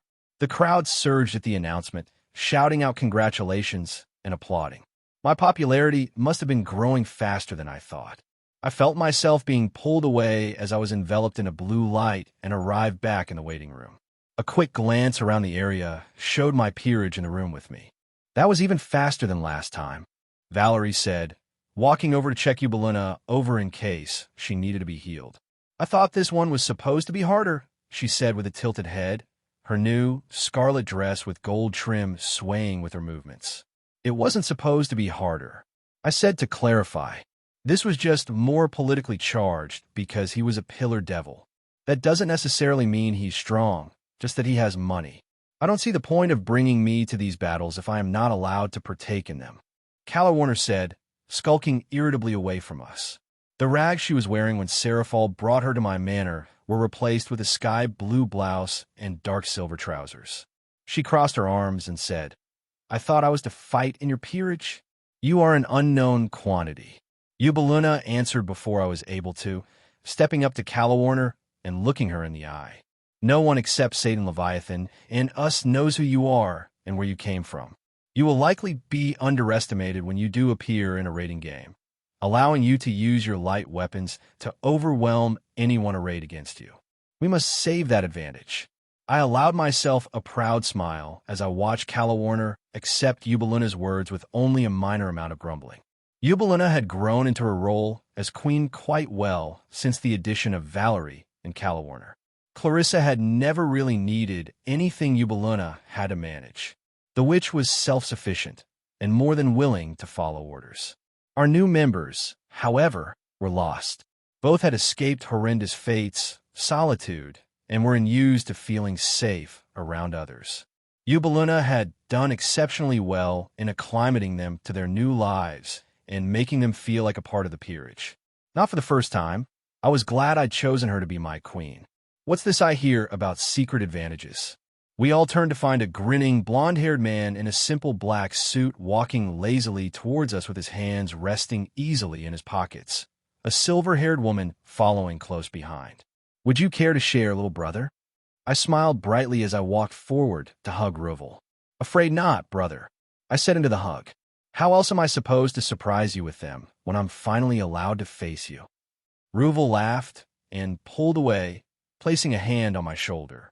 On that fateful day, you will learn the true disparity in our strength, little brother. His gaze shifted as he looked over my peerage. All jests aside, I dare say you've done well for yourself, Riser. Has anything interesting happened since your last match? Ruvel had been to all but my fourth raiding game, always stopping by talk with me once they were concluded.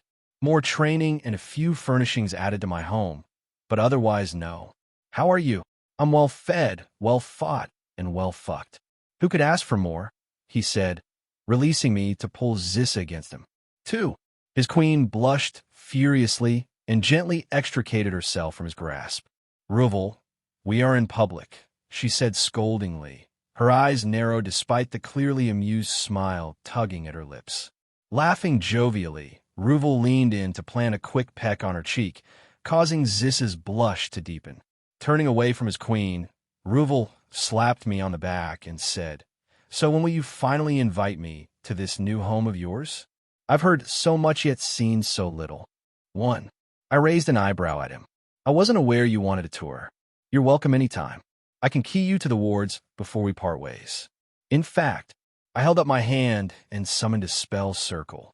A faint orange light gently cascaded across Ruvel and Zissa bodies. Done. Grinning widely, Ruvel said, I appreciate it. Now, if you have nothing planned, I was thinking. He trailed off as his eyes drifted to something over my right shoulder. Following his gaze, I saw 4 figures approaching down the hall Ruvel had just exited. A young blonde woman flanked by a black-haired man and a brown-haired teen, who both wore suits, walked properly forward, her hands clasped in front of her, her sea-blue dress just barely brushing against the floor. A second young woman, this one with chestnut hair, followed in the wake of the other 3. I apologize, the young woman in the lead said. I was not aware I was interrupting. Oh, you're not, Ruvel said before I could respond, his tone far too jovial. We were just leaving. He offered his arm to Zissa, and the 2 walked past the trio down the hall. Ruvel shot a thumbs up and a wink my way over his shoulder as he turned out of view. Struggling to hold in a sigh at my brother's antics, I turned to greet the new arrivals. Eris Agars, I said with a slight bow that my peerage mimicked behind me. It is a pleasure to see you again. The two figures behind her were her Queen Olivian and her recently reincarnated rook Issei. The Red Dragon Emperor had not been a part of her peerage very long even by human standards, but I was amazed to find that his mere presence didn't make me uncomfortable as it did when Seek Vera and I retrieved him. The suit he wore was nearly identical to Olivian's, and he stood with the same posture as the butler. Whatever Seek Vera, or likely Olivian as the evidence suggested, was doing to alter his behavior was working splendidly. The final figure, the brunette girl, I didn't recognize. Given the company she kept, it was a safe assumption that she belonged to Seek Vera's peerage. Judging by the long sword sheathed at her waist, she was Seek Vera's knight. The feeling is mutual, Lord Riser. Though I believe I have told you to refer to me as Seek Vera. Seek Vera. I corrected my greeting with a nod. How can I help you? Seek Vera stepped to the side and motioned Ed down the hallway that Ruvel just fled down, holding her other arm out to me. Will you walk with me, Riser? Curious as to why she'd sought me out so long after our business had concluded, I stepped up beside her and took her arm. She began down the hall. I matched her step as she began walking. Our respective peerages followed behind us, offering a respectful distance and a semblance of privacy. I have been attending your raiding games, Seek Vera said as we walked down the hall. Wooden floorboards creaked slightly as we stepped across them, the light from sconces set into the stone brick walls lighting our path. Have you found them enjoyable? I asked in an effort to be polite, not entirely sure where she intended to take the conversation. I have, she said, a faint smile dancing across her face. Your peerage has doubled in size since we last spoke, and yet nothing new has been gleaned about it. I find the puzzle both interesting and amusing. So, is that why you sought me out? Are you looking to solve the puzzle? Seek Vera chuckled, the sound like a tinkling bell. I will admit to curiosity. From your discovery of Ingvild and Issei, I imagine that at least one of them is remarkable. Would I be correct in assuming the young blonde woman holds a sacred gear of some sort? I smiled mischievously at her. Her name is Valerie, and that would be telling, Seek Vera. Though since you broached the topic, may I ask how Issei is acclimating to your peerage? Seek Vera scowled, her eyes moving to stare down the hall as she said, For the first few weeks after I reincarnated him, I was most upset with you, Riser. Issei was an unforgivable pervert and a truly deplorable excuse for a man. She sighed, turning her gaze back to me, an expression of acceptance having settled over her features. However, he has grown more than I thought possible, even in the short 3 months he has been my rook. Olivian has accomplished nothing short of a miracle in teaching Issei etiquette, and his training has progressed to a point I find astonishing. I dare say he may yet become a proper gentleman. Once he learned to control his baser tendencies, a surprisingly caring young man revealed himself. I can now say I am proud to have him in my peerage. I'm glad to hear that, I said, genuinely happy. If she'd come here to demand compensation for failing to deliver a competent Red Dragon Emperor, there wasn't much I could do to appease her without getting Seraphal involved. The less a fiasco involving that nuclear option was thought about, the better. We lapsed into silence as we continued down the hall. Soon, the hallway ended, leaving us in a large reception area that led off towards both assembly areas for the competing peerages. There were 6 cameras and demonic journalists gathered around my most recent competitor. He was very animated, an enraged scowl on his face. This is outrageous. Riser is nothing more than a fallen ant that is attempting to use my successes and popularity to regain a fraction of his past respect. I will not tolerate any further insinuations that the slime is superior to me in any way, he yelled, his eyes finding each camera as the surrounding journalists scribbled in notebooks. Chuckling at the sight, I directed Seek Vera away from the display and led her towards the exit. The heiress tilted her head curiously at me as we departed the area unnoticed, the press too embroiled in Fallon's tantrum to have noticed our passing. Will you not speak against him? Save your pride, Seek Vera asked, though there was no accusation in her voice, only curiosity. I have very little pride left, I said in amusement. He can say whatever he wants about me. The results of the rating games speak for themselves. Seek Vera smiled. Yes, I suppose they do. Once again, your peerage has emerged victorious with no one but yourself and your queen taking the field. 1. As pleasant as your company has been, Seek Vera, I would like to return home. Was there something specific you wanted to discuss with me before myself and my peerage leave? Seek Vera was silent. She led me down a connecting hallway away from the press that opened into a small room with a large viewing screen. It was likely the room she had watched the rating game in. The pillar heiress released my arm and stepped a few feet away, turning to face me fully, her peerage following to arrange themselves behind her. I've been following your exploits ever since our initial meeting, Riser. Everything I have seen has impressed me. Your company is also pleasant. I found myself enjoying our meetings when I frankly detest most other nobles. With all this in mind, I made a request to my parents. Unfortunately, they do not view you in the same light that I do. Now I was just plain confused. Where's she going with this? Are your parents upset with how our business concluded? I thought they accepted the trade of. I trailed off as Seek Vera shook her head and waved her hand dismissively. You need not worry about that, Riser. They are actually very pleased with the addition of the Red Dragon Emperor to my peerage and felt the trade was fair. No, what they disapproved of was my other proposition, something I would very much like to see approved. However, there is only one way to convince them to even consider it. Therefore, Seek Vera took a dramatic step forward. Her eyes hardened as she said, Riser, I challenge you to a rating game. I stood in dumbfounded silence as I stared at Seek Vera. At first, I thought she was joking. Then I saw the determination in her eyes and realized she was completely serious. Following that realization, I grew immensely confused. Why would you offer an opportunity like this to me? I said, trying to understand her motives. By competing against me, not to mention challenging me, you are effectively telling the entire underworld that I am a worthy opponent. Win or lose, this will open a multitude of doors for me. What do you get in return? 1. Seek Vera smiled knowingly. That would be telling, my dear Riser. She echoed my word from earlier. Know that I do not harbor nefarious intentions towards you or your peerage. All I ask in return is that you keep an open mind when I approach you after the rating game. 4. I narrowed my eyes slightly. You're trying to convince your parents of something and need to fight me to do it. Are you trying to convince them to let you add me to your peerage? While I'm flattered, I must respectfully. I stopped talking as Seek Vera began to openly laugh. No, as much as I would give to have you in my peerage, I'm almost certain you would never accept. No, I have something else in mind. Something I do not think you would refuse. Now, do you accept my challenge? Her eyes swam with hidden intentions, though I couldn't find any trace of malice in her gaze. I looked over my shoulder at my peerage, wordlessly asking their opinions. I received stone-faced determination and nods from all of them. Calawarner and Eubelina even looked excited at the prospect of facing Seek Vera. Turning to face Seek Vera once more, I said, I accept your challenge. Thank you for this opportunity. Seek Vera's smile shined brightly as she said, Thanks are unnecessary, Riser. It is an opportunity for us both.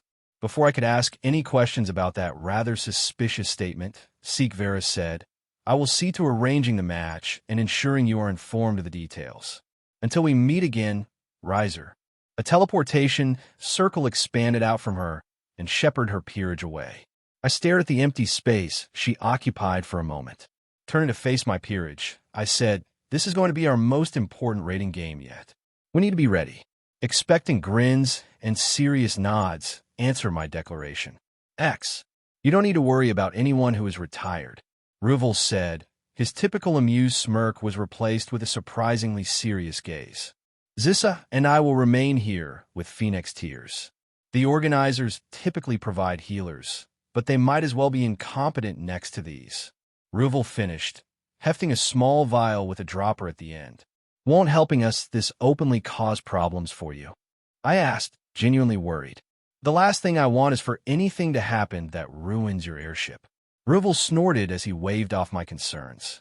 At this point, I could honestly care less.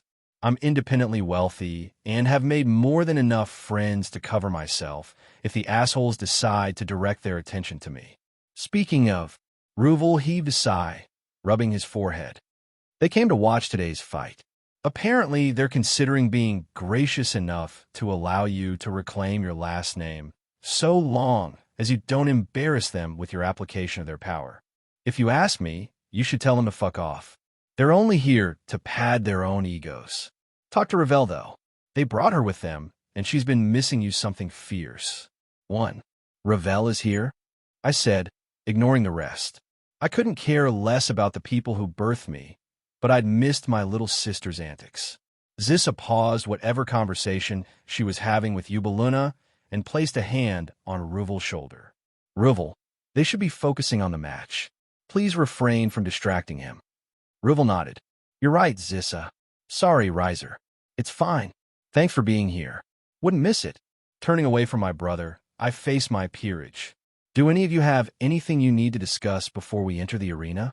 All of them shook their heads, their eyes focused on the task at hand. All right then. This will likely be the most important rating game we'll ever compete in. Seek Vera Agars has yet to compete in a rating game, so all we know about her peerage is what we've gleaned from our interactions with her. Her queen is exceptionally strong by her own admission and was able to snap a chain I made with his bare hands. Avoid physically confronting him if at all possible. Issei will be our primary target. The boosted gear is too great a force multiplier to allow it to stay on the field.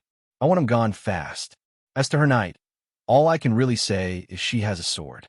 Kind of useless considering she's a knight, but bear in mind that the Agar's Trove is where we got Harati. I'd be surprised if her knight's sword isn't something special. A gentle voice touched my mind, surprising me.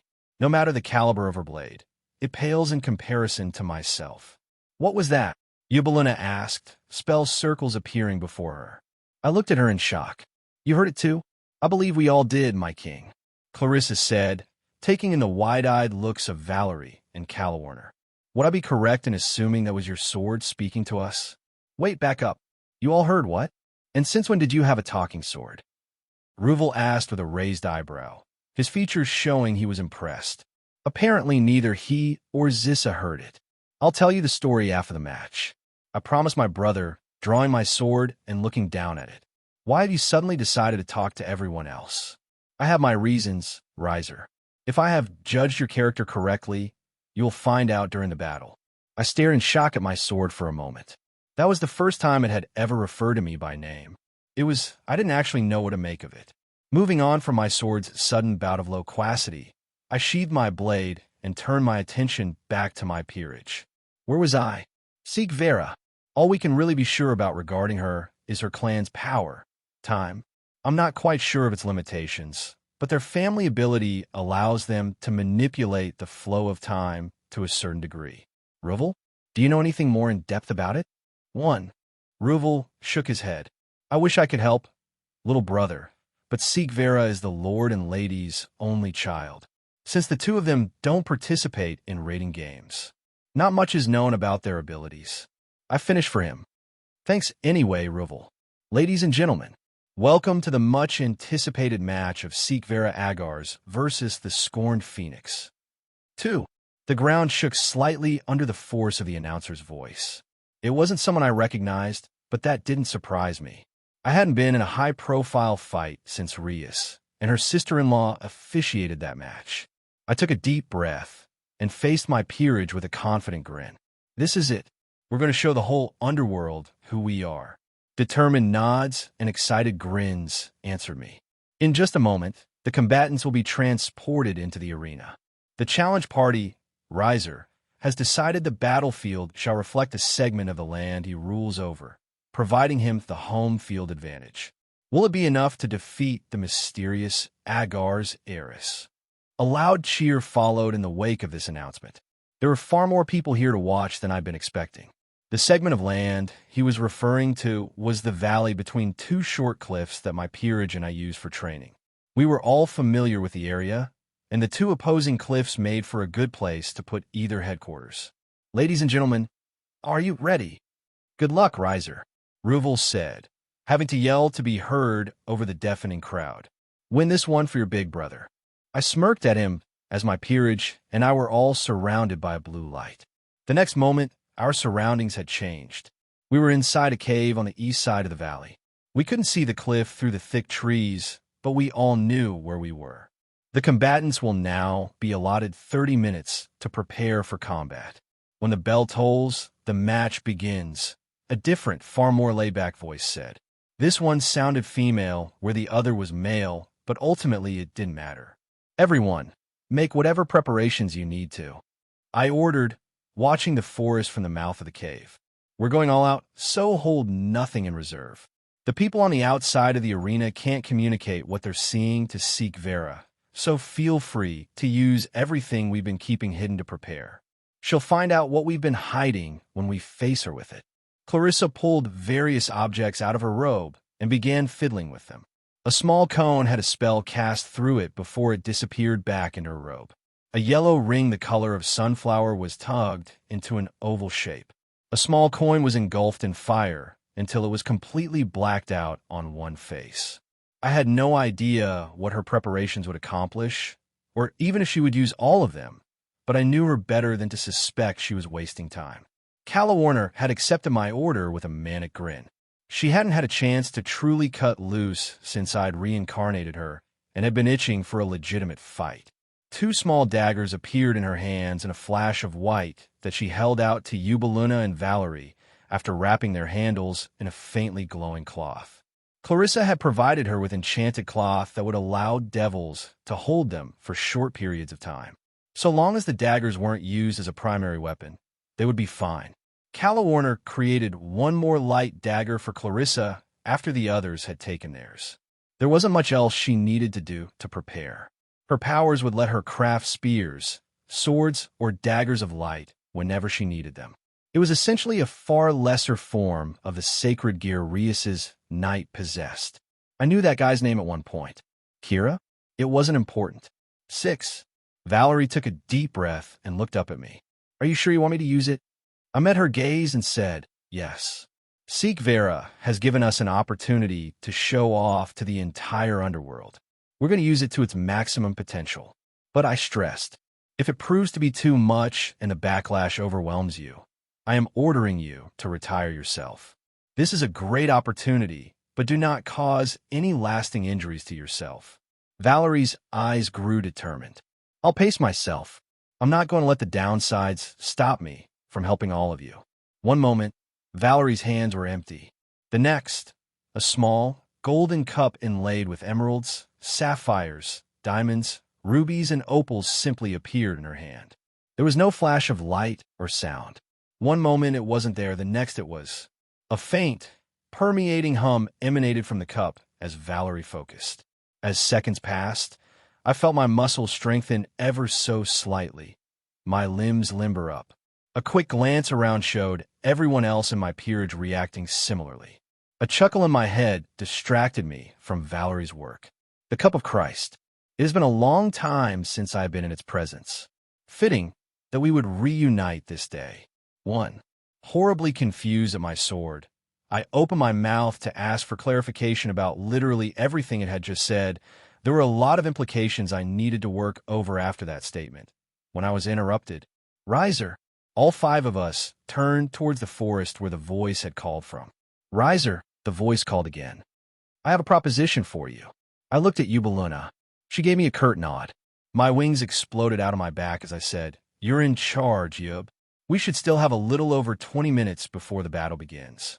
I flew up towards the sound of the voice. I passed over the grove of trees in front of our cave and saw a figure hovering in the air halfway across the ravine. It took me a little bit to make it to them. The arena was large, but when I did arrive, I was a little confused to see Seek Vera waiting for me with a pleasant smile. I trust you have been well since we last spoke, Riser, she said, her hands held properly in front of her, fingers interlaced. I didn't know what game she was playing here, but as I'd learned from our previous interactions, she was incredibly intelligent. It was possible she was trying to leverage the dozen cameras that were most certainly watching us right now to accomplish something.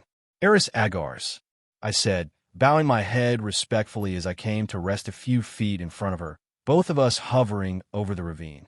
A small river flowed beneath us between the 2 great sandstone cliffs on either side. I've been well. Yourself? Sigvera frowned, her eyebrows furrowing as she said, I've told you. Riser, call me Sigvera. The frequency with which I've had to repeat myself grows tiring. I apologize, Sigvera. May I ask why we are parlaying minutes before we are supposed to fight? I asked, trying to get this conversation over with as fast as possible so I could get back to my peerage. Smiling at my use of her name, she said, I have a proposition for you, Riser. As you know, I am incredibly curious about your peerage. Yubaluna's strength is well documented, but the rest are complete mystery. All I was able to turn up on any of them was a report from Sona Citri's pawn that Clarissa is a coward who fled from fallen angels. I was very careful to control my expression and my emotions at that moment. Was this her game? She was trying to get me to blow up at her while we were being watched by the entirety of Devil Society? That wasn't going to happen. My peerage did work with that of Eris Citri. I cannot say the exact nature of our business, but Clarissa fled on my orders. I would respectfully ask you not to disparage my peerage again. I meant no offense, Riser. Sigvera said quickly, her eyes widening as an emotion passed over her features that I couldn't place. I was merely attempting to congratulate you on how well you have hidden your capabilities. It was not my intent to insinuate that your bishop was a coward. I did not believe the pawn, but his statement was the only source available regarding anyone other than yourself or Yubaluna. I ask that you forgive me. She finished with desperation. 3. Okay, maybe she wasn't trying to get me to lose my cool in front of thousands of devils. Now I was just more confused. You are forgiven. I ask again, why are we speaking? I said quickly, wanting to get back to my peerage. Sigvera's eyes were heavy as she said, I truly am sorry, Riser. It was... She trailed off, shaking her head. She met my eyes once more and said, I have a proposition for you. I would like for our peerages to do combat before either of us join a battle. Once one of our peerages has been retired in its entirety, we will both join the battle. I blinked, unable to stop myself from visibly reacting to this strange suggestion. You want our peerages to fight on their own. Then you want the remaining peerage and their king to fight a lone king? That seems... It is unorthodox. I am aware, but I have faith in my peerage, and they have yet to receive a chance to truly test themselves, to show what they are capable of. I looked at her through narrowed eyes, trying to figure out what she was up to. You'll have to forgive me for saying so, Sigvera, but I can't trust that you haven't prepared something to make the battle. I give you my word as Eris Agars that there are no deeper machinations at work here. In front of thousands of devils who would lose faith in the word of the entire house if she lied. I could trust that vow. I truly do just want our peerages to test themselves against one another. You may coordinate them from your headquarters, but you may not physically join the battle until one of our peerages has retired. 2. Leadership, I said, putting some pieces together in my head. You're trying to see how I lead when I'm not at the head. You're also trying to see how effective of a strategist I am. You're also trying to see how well they operate without me at the head and how well they work as a unit. Maybe you even want to see if their training is effective somehow. Why? Sigvera smiled widely, her eyes swimming with delight. Does it matter, Riser? Do you accept my proposition? I was silent as I thought it over. I had faith in my peerage, but Sigvera was obviously up to something. Then again, she'd given the word of the Agar's heir in front of thousands of devils. The word of anyone in her house would never be trusted again if she tried to screw me over somehow now. A melodic hum sounded in my mind as my sword spoke to me. Accept the proposal, Riser. If I am correct in my assumption, she has no ill intent towards you. She is merely showing you off, as it were. Not allowing my literal internal dialogue to show externally, I thought back, you know what she's trying to do? Yes, it is quite obvious from an outside perspective, or at least to an outsider who has witnessed every interaction between the two of you. I imagine the spectating devils are even more bewildered than you are. Still, accept her proposition. Why should I? I'd be leaving my peerage to fight 2 mystery figures, not to mention the Red Dragon Emperor, on their own. You have faith in your peerage, Riser. I have seen it in your every interaction with them. Furthermore, I believe you to be honorable, to possess valor. I have yet to witness either which stays my hand. I do not wish to wait any longer. Riser. Prove your honor. Prove your valor. What was it with everyone speaking to me in riddles today? First Seek Vera, and now my sword? I was going to have a migraine by noon. I accept, I said after what likely seemed like an exceptionally long pause to anyone watching. 2. Seek Vera's smile lit up her face. She adjusted her glasses and said, I look forward to seeing the result of the match. She turned and flew away without another word. The combatants have agreed to an atypical rating game. Neither king shall be allowed to leave their headquarters until one side's entire peerage has retired. All pieces will also be forbidden from attacking a king until the opposing peerage is retired first. The match will begin in 15 minutes. I hadn't expected the officials to actually alter the rules.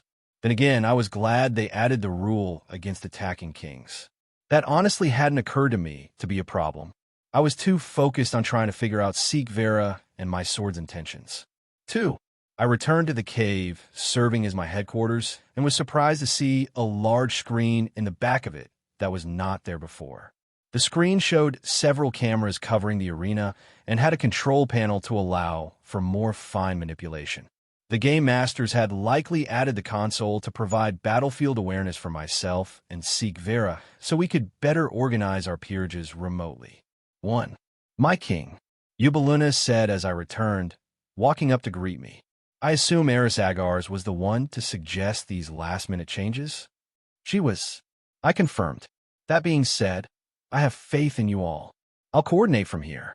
Watch each other's backs like we practiced, and be prepared for anything. Ubaluna, you have lead. Ubaluna bowed. I will not fail you, Riser. Clarissa pulled several small half-rings of wood from a satchel at her side. Everyone take one of these, she said, handing them out.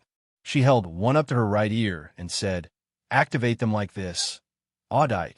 The small semicircle clamped down on her ear, attaching itself to her earlobe. Calawarner looked skeptically down at the small item in her hand, but Ubaluna and I didn't hesitate. We trusted Clarissa. Audite, we said in unison after placing the small object against our ears. I felt the wood grip my ear, but it wasn't painful. It was just a little weird. Valerie and Calawarner followed our example, and soon all the makeshift earrings were in place. Now, no matter how far apart we are, we will all be able to hear each other. Clarissa said. I raised an eyebrow, impressed. Well done, Clarissa. Now we can. All earrings will be confiscated upon retirement to prevent unfair assistance. The battle will begin in 10 minutes, the announcer said, cutting me off. I couldn't help it as I began to laugh. You did so good the officials had to step in. I said, wiping a tear from my eye. I wonder what Seek Vera is thinking right now. A presence gently pressed against my mind as my sword spoke. The battle is almost upon us, Riser. I have one final preparation to make, if you all will allow it. Catching the startled twitch from Calawarner and the interested gazes from the other three, it was easy for me to see the sword had spoken to all of us simultaneously again. Not sure whether or not my peerage would hear my thoughts through the sword, I said, what would that be? Would you please pass me to the possessor of the Grail? I will require her assistance. All eyes turned to an open-mouthed Valerie as she sputtered. Bois? What can I do? You will see when you hold me, dear girl. Time is running short. Riser, please give me to her. I wasn't sure where this was going, but if anything strange happened, I'd forcibly retire Valerie to protect her. Rating game be damned. I drew my sword, its magnificent silver blade catching a ray of light shining into the cave through the trees. It was beautiful. I never really stopped to just look at it. Tearing my eyes from the sight, I laid it atop my hands and held it out to Valerie. The young damper hesitantly gripped the hilt. Her eyes flew wide, and she gasped the moment her hand came into contact with it. Fearing a bad reaction, I tried to pull it away, but Valerie's grip was stronger than steel. She easily pulled the sword from me with her far better handhold. Valerie said breathlessly. They told me you were lost. That darkness had consumed you. Ubaluna, who had also been moving to wrench the blade away, and I stopped and waited. Valerie wasn't hurt. It appeared she was just shocked by whatever she'd gleaned from the sword with her sacred gear. I was. It has. Yet I remained strong. In his fall, he blamed himself for pulling me with him, but I went willingly. Even in his despair, I still saw his virtues. Upon his death, I was lost. But now I have found another. I have found another drowning in darkness, yet uncorrupted by it. I intend to serve Riser as I once served him long ago. But for now, I need your help, Valerie Teeps. Valerie's eyes somehow grew even wider. You want me to? I can do it. Her eyes were filled with determination as she turned to me. It's more than I've ever tried at once. I can do it, but I won't be able to fight once it's done. Valerie, I shouted. Hold on. Tell me what? A halo of pure white light exploded out of the cup in Valerie's hands. The damper's every muscle was taut with exertion as she gripped the blade and the cup. The halo levitated away from the cup, forming into a humanoid figure. Its arm reached forward and wrapped around the sword's hilt right above Valerie's hand. Valerie released the sword, and the pure, white, glowing shape solidified. A man stood before us. He was just over 6 feet tall. Long, wavy blonde hair fell down past his shoulders. He wore a set of polished, black, plate mail armor with a blue cloak the color of a gentle sea hanging from his shoulders. He had green eyes and a fair face. His entire form emanated a dull, white glow. It was as if he was here, but simultaneously elsewhere. The knight's gaze was transfixed on the blade in his grasp. One. From behind me, I heard Calawarner gasp and Clarissa inhale sharply through her nose. I didn't know who this was, but apparently they recognized him on sight. I did. Valerie began to fall backwards, but I rushed forward and caught her before she could fall. Yes, you did. Even though I wasn't quite sure what it was she'd done. I'm retiring you, Valerie. Ruvel will be standing by with a phoenix tear. I wasn't sure she'd need one, but she had never reacted like this to using Sephiroth Grawl before. She disappeared in a blue flash of light. Riser's bishop. Is that who I fucking think it is? The announcer was shrieking when she was cut off. I had never heard one of them lose their cool like that. Riser's bishop retired. The match will begin in 5 minutes, a new announcer said, their voice still colored by disbelief, but they were able to keep their cool. Now I was incredibly confused. With Valerie taken care of, I turned my attention back to the knight. His gaze was still locked on the sword in his grasp. The knight finally spoke, his voice like the sound of a mid-morning breeze. My Arondite, I am so sorry for what I did to you, for what you endured because of me. There is nothing to forgive, Lancelot. You made me what I am, and that has allowed me to meet new comrades, to forge new bonds. I would ask for one last favor from you, old friend. My mind ground to a halt as I finally registered the names that had been exchanged. Arondite, Lancelot. I've been carrying the sword of Lancelot the Brave on my hip for almost half a year without even knowing it. And somehow more spectacular than that fact, Valerie had used Sephiroth Grawl to bring Lancelot back. The knight standing before me was none other than one of the single most skilled, powerful, and famous knights in the history of the world. What the fuck? You need only name it Arondite. This last gas provided to me will be spent well indeed, if I may repay my debt, the knight said, falling to one knee and holding Arondite high. Whatever Arondite said to him, it didn't say it to me. Lancelot laughed heartily as he stood once more. I dare say we may never find a more worthwhile endeavor. Is this devil truly all you say he is? He is the opposite of the devils of old. His virtues are unquestionable. This time the sword did speak in my head, but I missed a good part of the conversation and was having trouble following what little I had heard. Then I will take the field and combat his foes as if they were my own. One last battle, my friend. Lancelot strode through the opening of the tunnel, the cloak adorning his shoulders billowing in the wind as he strode forth. Arondite was held firmly before him, both his hands gripping its hilt. Eubeluna, Clarissa, Calawarner, and I just stared after him in shock. None of us knew quite how to react to what had just transpired. Do we even need to fight with him here? Calawarner spoke up. I really don't see how they could. Welsh Dragon, Balance Breaker, a deep, powerful voice echoed across the arena. My jaw fell open as I turned to look at the monitors on the wall. Floating above the trees on the opposite side of the ravine was a red-armored figure with dark silver wings. Issei had unlocked the balance breaker. Issei had unlocked the balance breaker.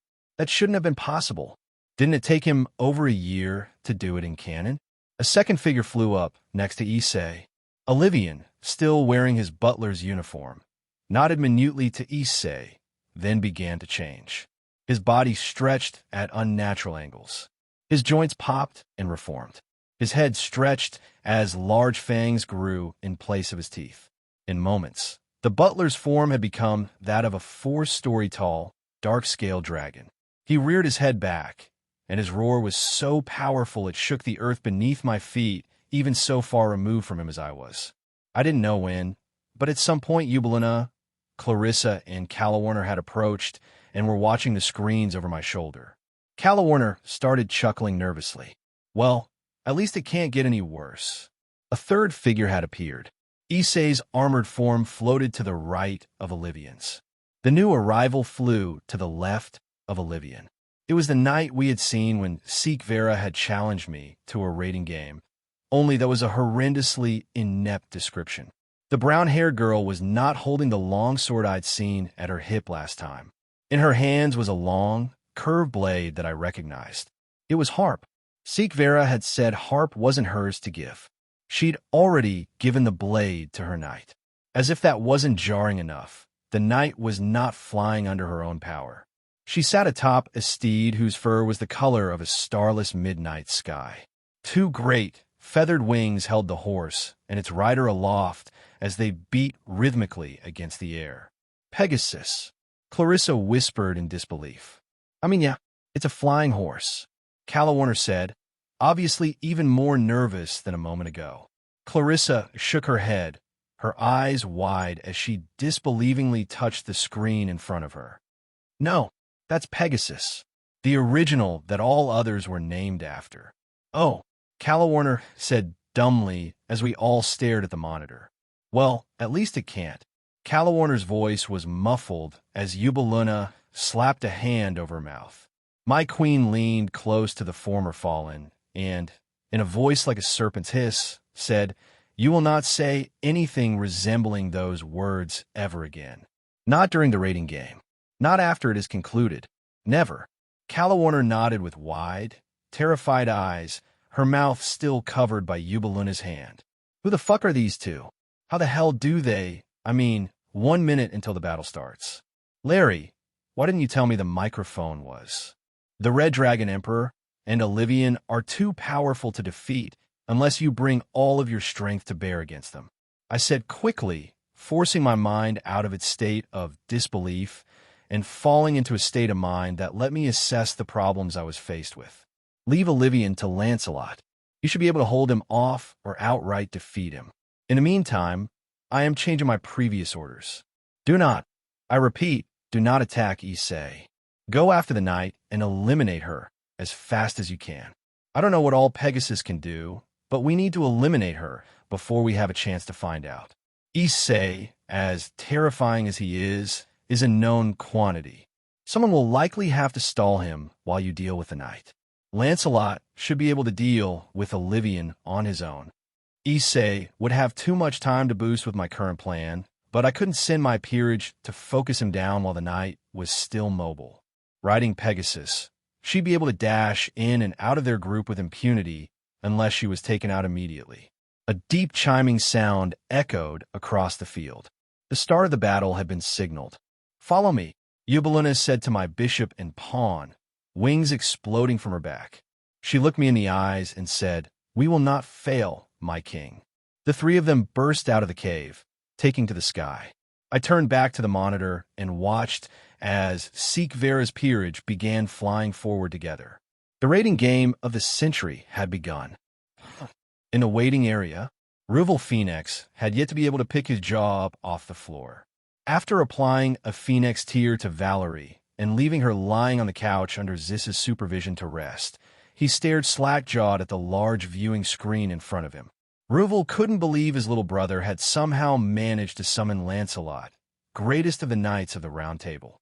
Not only was Lancelot currently in the arena, but he had agreed to fight on Riser's side. It was beyond unbelievable. Ruvel, Zissa said as she stepped up beside him, her eyes locked on the monitor. This is real, right?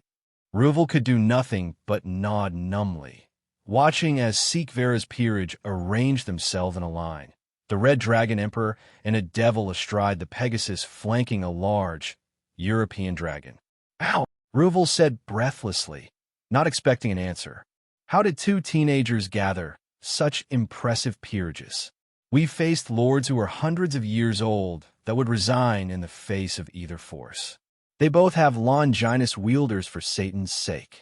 It took us decades to find Xantha. How the fuck? I don't know, Zissa said, falling silent as the bells told the start of the battle.